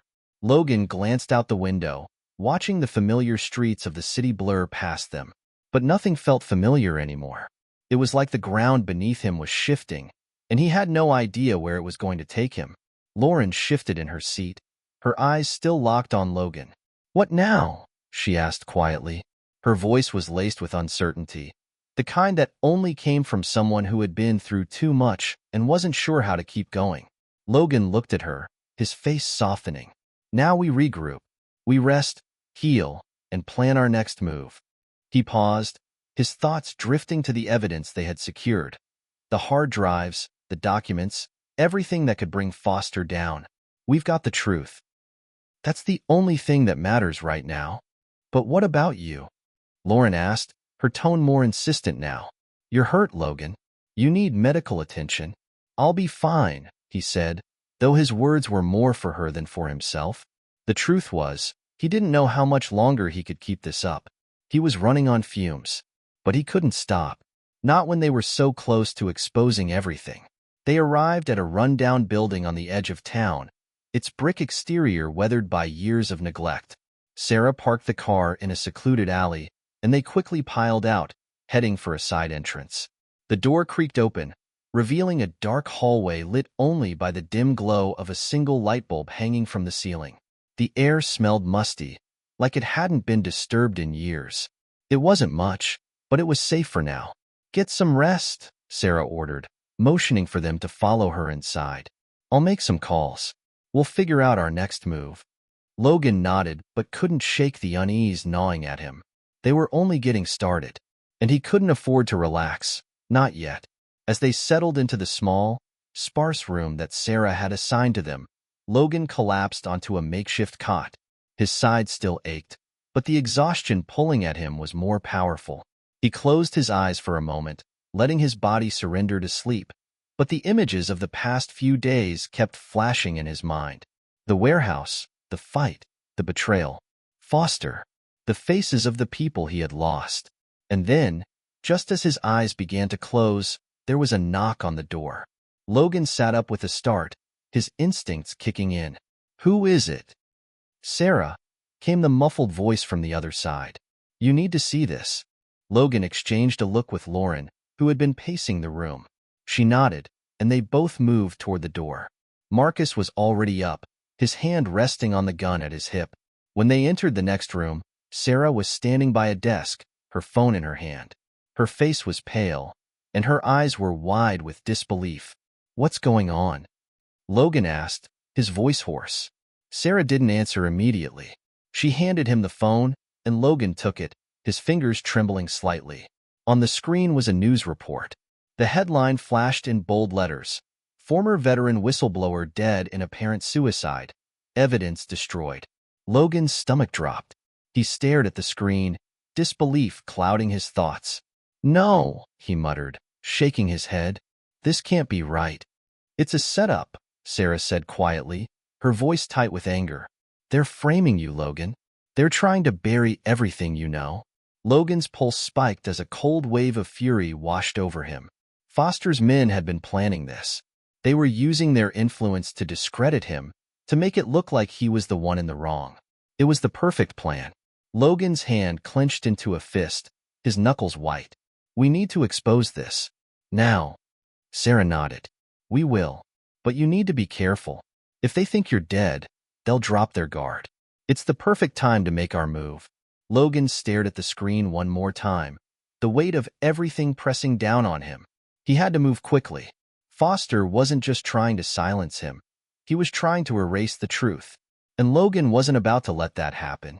The road to redemption was clearer now, but it was also more dangerous than ever. And Logan was ready to burn it all down to get the truth out. Logan stood still for a moment, the gravity of the situation sinking in. His reflection in the cracked mirror across the room showed a man on the edge, bruised and battered but unbroken. His fingers brushed against the cool metal of the gun holstered at his side, a cold reminder of how far he had come from the quiet life he had once known. Lauren and Marcus were already at the table, their eyes scanning through the documents that Sarah had brought with her. They were looking for a way to fight back, to find leverage they could use against Foster. But time was running out. Logan knew that as long as Foster's people controlled the narrative, they would continue to manipulate the truth. Sarah was pacing, her hands clasped behind her back, her expression tight with frustration. "We have to act fast. They're already circulating the story of your death. It won't be long before they start covering their tracks, erasing any evidence of what you've uncovered. If we don't expose them now, we might lose our chance forever." Logan glanced at the phone screen one more time. The news anchor's face was a blur of words, but it didn't matter. He already knew the truth. The report wasn't a surprise. It was part of the plan, part of the game that Foster and his cronies were playing. And it was a game Logan was determined to win. "We need to hit them where it hurts," Logan said, his voice steady with resolve. "We need to find something they can't erase, something bigger than the evidence. We have to make them panic." Sarah stopped pacing, her eyes locking onto his. "You're right, but we can't do it alone. We need allies. And the kind of people who can help us won't be easy to find, not in this city. Foster's got too many eyes everywhere." "I don't care," Logan replied, his tone fierce. "We're running out of time. I'm not going to sit here and wait for them to come for us. I'll find the people who'll fight with us. We'll burn everything down if we have to." The plan was set in motion quickly. Sarah had contacts, people on the inside who were just as fed up with Foster's empire as Logan was. But finding them, meeting them in the open, was risky. The wrong move could cost them everything. Logan, Marcus, and Lauren packed their things quickly, preparing to leave the safe house. They would meet Sarah's contact at an old bar on the edge of the city, a place that had seen its fair share of shady deals, but tonight it would serve as a temporary refuge, a meeting place for the desperate and the defiant. Logan's wound still throbbed, but he pushed the pain aside. His mind was focused entirely on what was at stake: the truth, the lives of his friends, and the chance to bring down a system built on lies. The bar was dark, its flickering neon sign casting an eerie glow on the streets outside. As they approached, Logan felt the weight of every step. This wasn't just another meeting. This was the beginning of something much bigger. Inside, the air smelled of stale beer and old wood. A lone bartender wiped down the counter, his eyes narrowing as the group entered. He didn't ask questions. He didn't need to. Logan had been in places like this before. They took a seat at a booth in the back, the dim light casting shadows on their faces. Marcus kept his hand close to his gun, his eyes scanning the room, always alert. Lauren sat next to Logan, her fingers brushing against his as if offering silent support. Minutes passed, and Logan's patience wore thin. Every passing second felt like a lifetime. But then, the door opened, and a man stepped in, tall, broad-shouldered, with a weathered face and eyes that had seen too much. He was the kind of man you didn't want to owe anything to. Sarah was right behind him, her hand resting on his arm. "This is Jackson," she said, introducing him with a nod. "He's our contact." Jackson didn't waste time with pleasantries. He sat down across from Logan, his gaze intense. "You're in deep, veteran," he said, his voice low and rough. "But you're not alone. I've got people who want to see Foster go down, people who can help." Logan didn't hesitate. "We need a plan, and we need it now." Jackson leaned forward, his fingers tapping the table. "We've been gathering intel on Foster's operation for years. His influence runs deep, but we've been waiting for the right moment. You've given us that moment." He glanced at Sarah, who nodded in agreement. "You've got the evidence.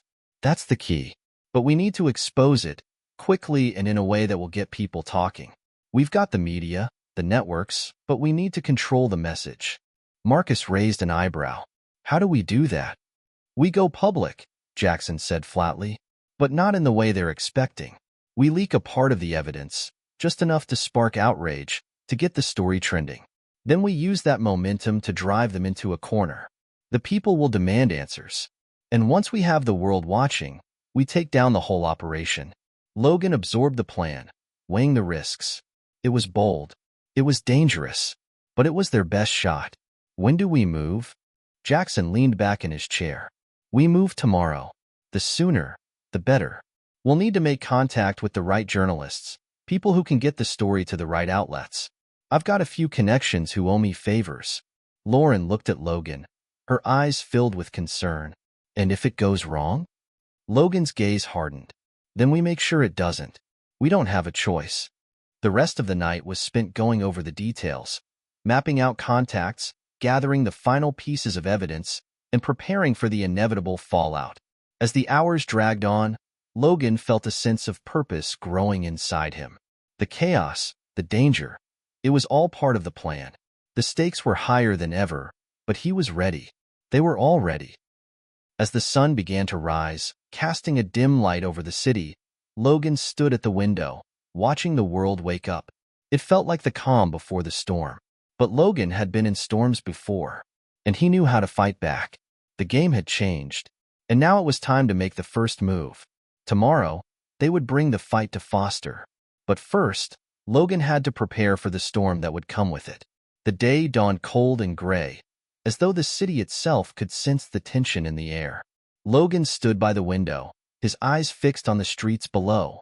The weight of the plan ahead felt almost unbearable, but he had no choice. They were all in now. There was no turning back.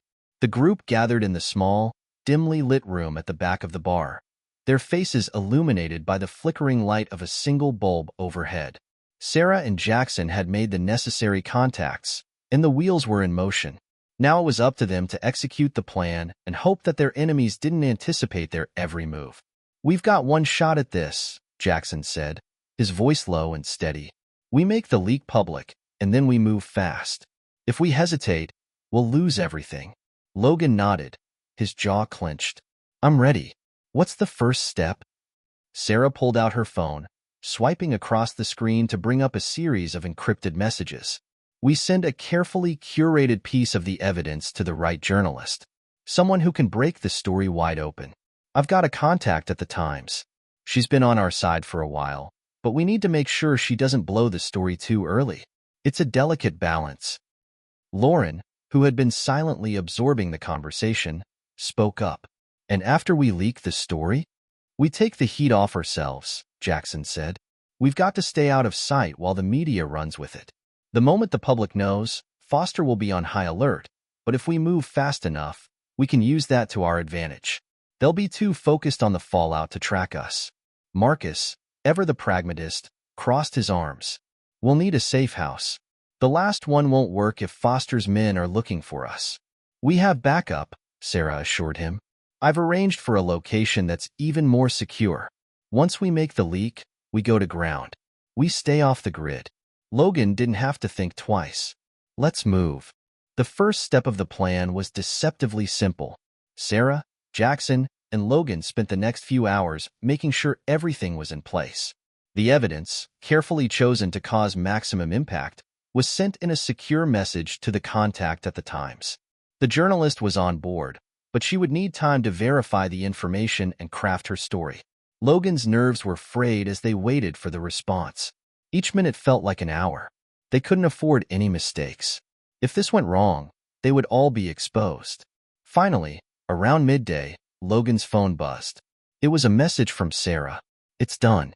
She's running with it." Logan exhaled a breath he didn't realize he'd been holding. This was it. The world would know what Foster had been hiding. The truth was out, and there was no going back. The news broke just as they expected. The headline flashed across every news outlet. "Explosive leak reveals corruption at highest levels. Military whistleblower claims cover-up." The article outlined the deep-rooted corruption within the military-industrial complex, implicating Foster and his allies in a series of illegal activities, including human rights abuses, weapon smuggling, and fraudulent military contracts. It was just the beginning, but it was enough to send shockwaves through the media and public. Logan stared at the screen, his heart pounding. It was everything they had hoped for, and more. The phone rang almost immediately. It was a number he didn't recognize. "Logan," a voice said urgently on the other end. "It's starting. They're coming for you."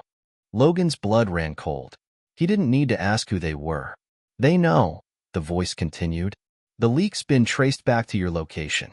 You need to move now." Without hesitation, Logan snapped into action. "We're on it," he said. Hanging up the phone, he turned to the others, who were already gathering their things. "Time to go," he said, his voice sharp. "They found us." Jackson cursed under his breath. "We don't have much time. We need to head to the backup location now." The streets were chaotic as they made their way to the new safe house. The city's usual hum now filled with an undercurrent of danger. The leak had already started making headlines, and Logan could feel the shift in the air. People were talking, voices rising in anger as the truth about Foster's empire began to spread. But Logan couldn't afford to get caught up in the moment. The real danger was still out there, and Foster's men were closing in. They reached the new safe house, a rundown building tucked away in a part of the city that even the criminals seemed to avoid. It wasn't much, but it was secure, at least for now. Inside, the tension was palpable. Everyone was on edge, waiting for the inevitable retaliation. The minutes dragged on as they watched the news unfold, every headline confirming what they already knew. Foster wasn't going to take this lying down. Logan sat in the corner, staring at the screen in silence. His thoughts raced. They had made the first move, but it was just the beginning. The fight was far from over. They had exposed the truth, but now they had to survive long enough to see it through. A knock at the door interrupted his thoughts. Everyone froze. Logan's hand instinctively went to his gun, his eyes narrowing. But it wasn't the sound of pounding fists or threats. It was a single, soft tap. Sarah moved first, opening the door slowly, her eyes scanning the hallway before she stepped outside. She returned moments later, her expression unreadable. "We have company," she said, her voice low. "And it's not who we expected." Logan stood up, his heart racing again. Who could it be? He moved toward the door, every instinct telling him to prepare for the worst. He couldn't afford to be caught off guard again. "Stay close," he warned the others, his tone deadly serious. The battle for survival was just beginning, and Logan knew that every second counted. Whoever was at the door could either be an ally or the end of everything they had fought for. The room fell silent as Sarah cautiously opened the door, her hand hovering near her gun, ready for whatever was on the other side. Logan's pulse quickened. Every muscle in his body tensed, waiting for a confrontation. But when Sarah stepped back and let the door swing fully open, it wasn't a member of Foster's team standing in the doorway. Instead, a tall, lean man entered, his face partially hidden by the collar of a long coat, his eyes scanning the room with a sharp, calculating gaze. Logan's heart skipped a beat. He recognized that face. The man standing in the doorway was none other than Detective Ben Carter, a former ally who had once worked with Logan during his time in the military. Carter had been the one to help cover Logan's tracks during his first battle against corruption in the forces. But that was a lifetime ago. After everything that had gone down, Logan had assumed Carter had been either bought off or silenced. "Ben?" Logan's voice was a mixture of disbelief and cautious hope. The detective's lips twitched into a half-smile. "Long time, Logan. I didn't think I'd find you like this." He stepped inside without waiting for an invitation, his gaze flicking to the others in the room. "Nice setup you've got here." Logan's mind raced. The last time he had seen Carter, the man had been embroiled in an investigation that went nowhere, a whisper of dissent in the corrupt machine that had swallowed the system whole. But now, with everything that was at stake, Logan couldn't help but wonder how much Carter had really known. And why was he here now? "What do you want?" Marcus's voice broke the silence, his hand still resting on the grip of his gun, eyes narrowed. He was cautious, too cautious for Logan's liking, but he had every reason to be. In their world, trust was a luxury they could rarely afford. Ben held up his hands in a gesture of peace. "I'm not here to cause trouble. I came because I'm sure you're in deeper than you think, and I want in." Logan studied him carefully. "You want in? You're serious?" "Dead serious," Carter replied, walking further into the room, his eyes flicking between the group. "I've been tracking Foster's operation for months, trying to gather enough to bring him down. But the system's too deep, and every lead I followed seemed to circle back to dead ends. When I saw the leak, I knew this was it. You're the ones who have the truth, Logan, and I want to help you take him down." Logan was silent for a moment, letting the words sink in. He could sense the weight of the offer, Ben Carter was offering not just his help, but his career, his life. Helping them meant risking everything. You realize what you're asking, right? Logan finally said. This isn't just about a few shady deals. Foster's empire goes deep, and it won't be long before they come after everyone involved in exposing him. You're playing a dangerous game, Carter.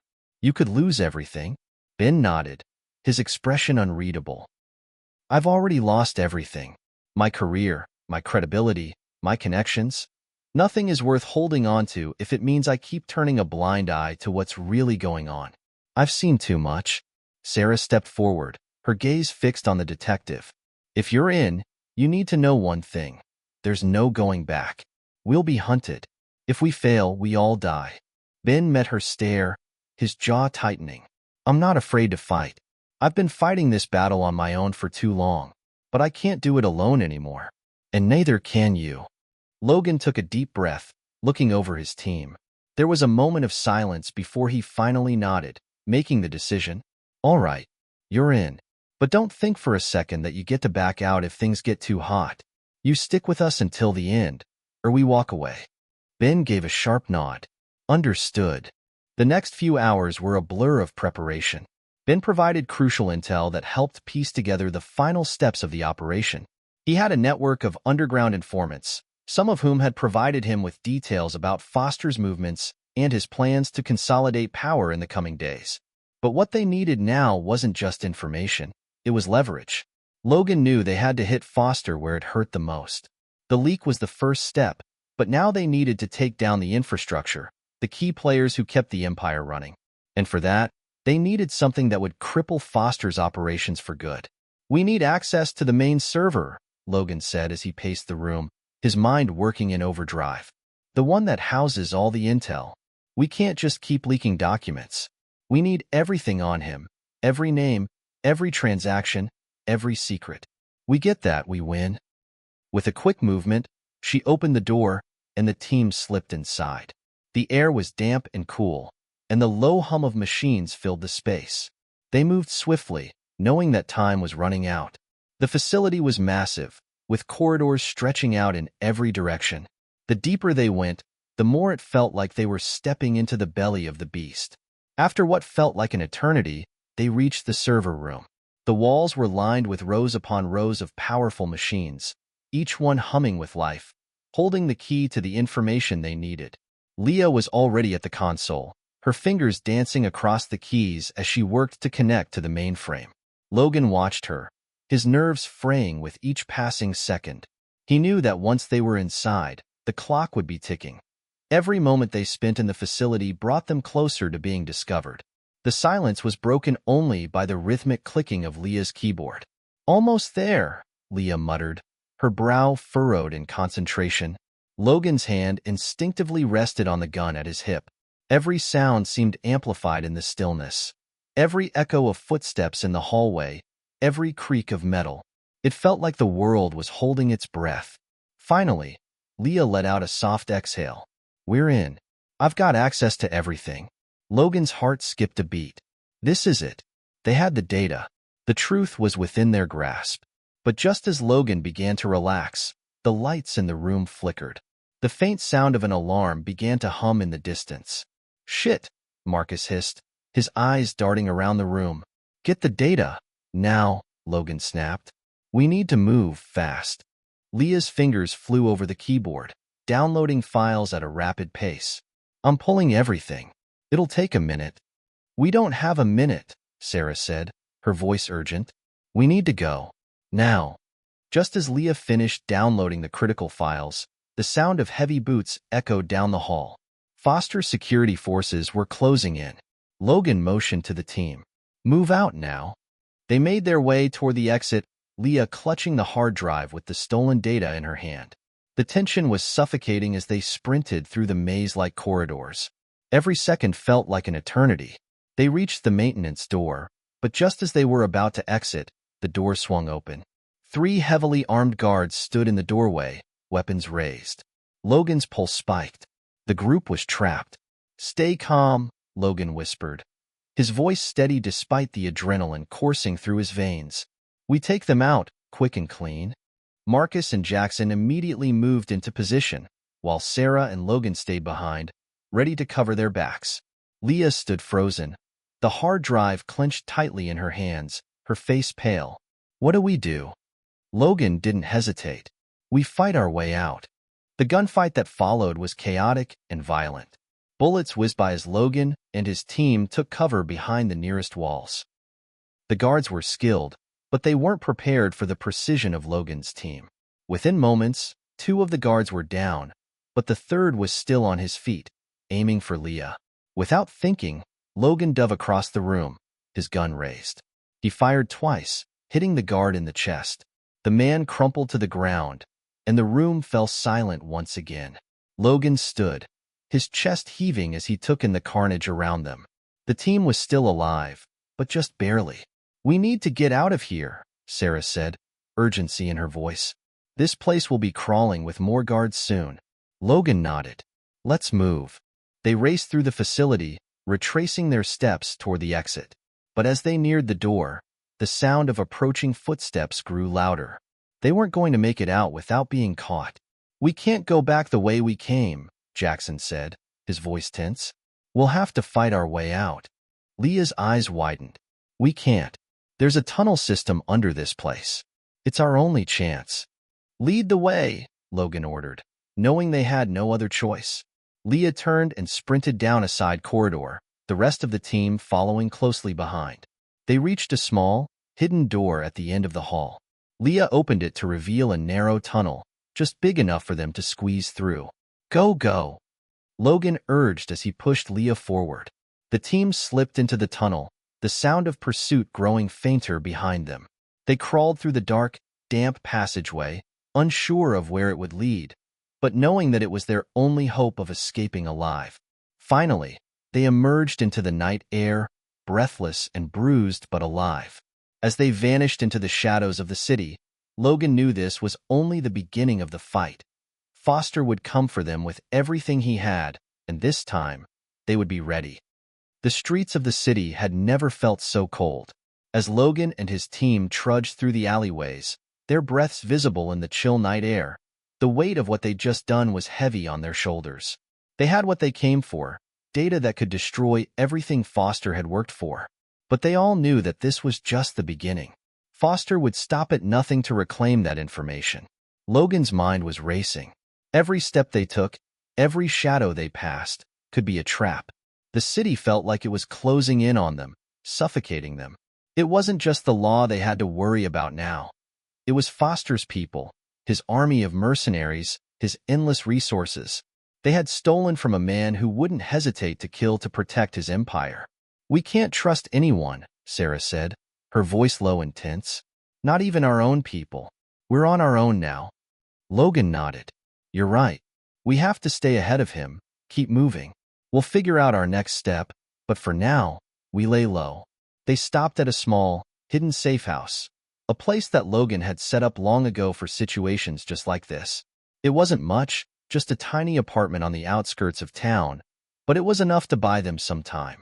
As they walked through the door, Leah immediately sat down at the small table, pulling out the hard drive. She plugged it into her laptop, fingers flying over the keys. "We're in," Leah said quietly, her eyes scanning the data on the screen. "This is huge. I mean, I've seen some corrupt things in my time, but this is a whole new level." Logan leaned over her shoulder, eyes scanning the screen. "What are we looking at?" "Everything," Leah replied. "Foster's whole operation. Corrupt politicians, illegal arms deals, blackmail. It's all here. But there's something else. Something big." Logan's heart rate quickened. "What do you mean, something big?" Leah hesitated for a moment before continuing. "It's not just about money or power for him. It's about control. Foster's been playing a much bigger game than we thought. This," she motioned to the screen, "this is global. The reach of his network is far beyond anything we imagined. There are names on here, high-ranking officials from all over the world. If we release this, it could bring down governments." Logan swallowed hard. The stakes were higher than ever. "Do we have enough to bring him down?" Marcus asked, his voice steady but with a clear note of urgency. Leah nodded, still focused on the screen. We do. But it's going to take more than just releasing this data. We need to hit him where it hurts. His money, his connections. We need to expose everything. Then we do it, Logan said, his voice resolute. We take down Foster, once and for all. The next few days were a blur of planning, strategizing, and preparing for the inevitable fallout. The team knew that releasing the information would put them directly in the crosshairs, but they also knew that there was no other choice. They had to do this for the people who had suffered because of Foster's greed and manipulation. Logan sat in the corner of the safe house, deep in thought. The quiet buzz of Leah's laptop and the rustling of papers filled the room, but his mind was elsewhere. He couldn't help but think of the cost of all this. The people they had lost along the way, the families torn apart by Foster's actions. He had made a promise to himself long ago that he would never be a part of anything like this. But now, there was no turning back. He stood up, pushing his chair back with a scrape. The team looked up at him. "I'm going to do it," Logan said, his voice firm. "Do what?" Sarah asked. "I'm going to release the data." The room fell silent. Everyone knew the risks, the consequences. But Logan didn't hesitate. This was bigger than any one of them. "Are you sure?" Marcus asked. "Once we do this, there's no going back. Foster will come for us. He won't stop until we're all dead." Logan met his gaze. "I'm sure. We've come too far to turn back now.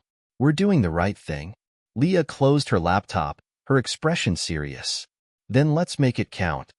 Logan's fingers hovered over the keyboard. The weight of the decision pressed down on him, but he knew it was the only way to stop Foster for good. His mind flashed to the faces of all the people who had suffered because of Foster's empire, the families torn apart, the lives ruined. This was their chance to fight back. With a deep breath, Logan hit the button.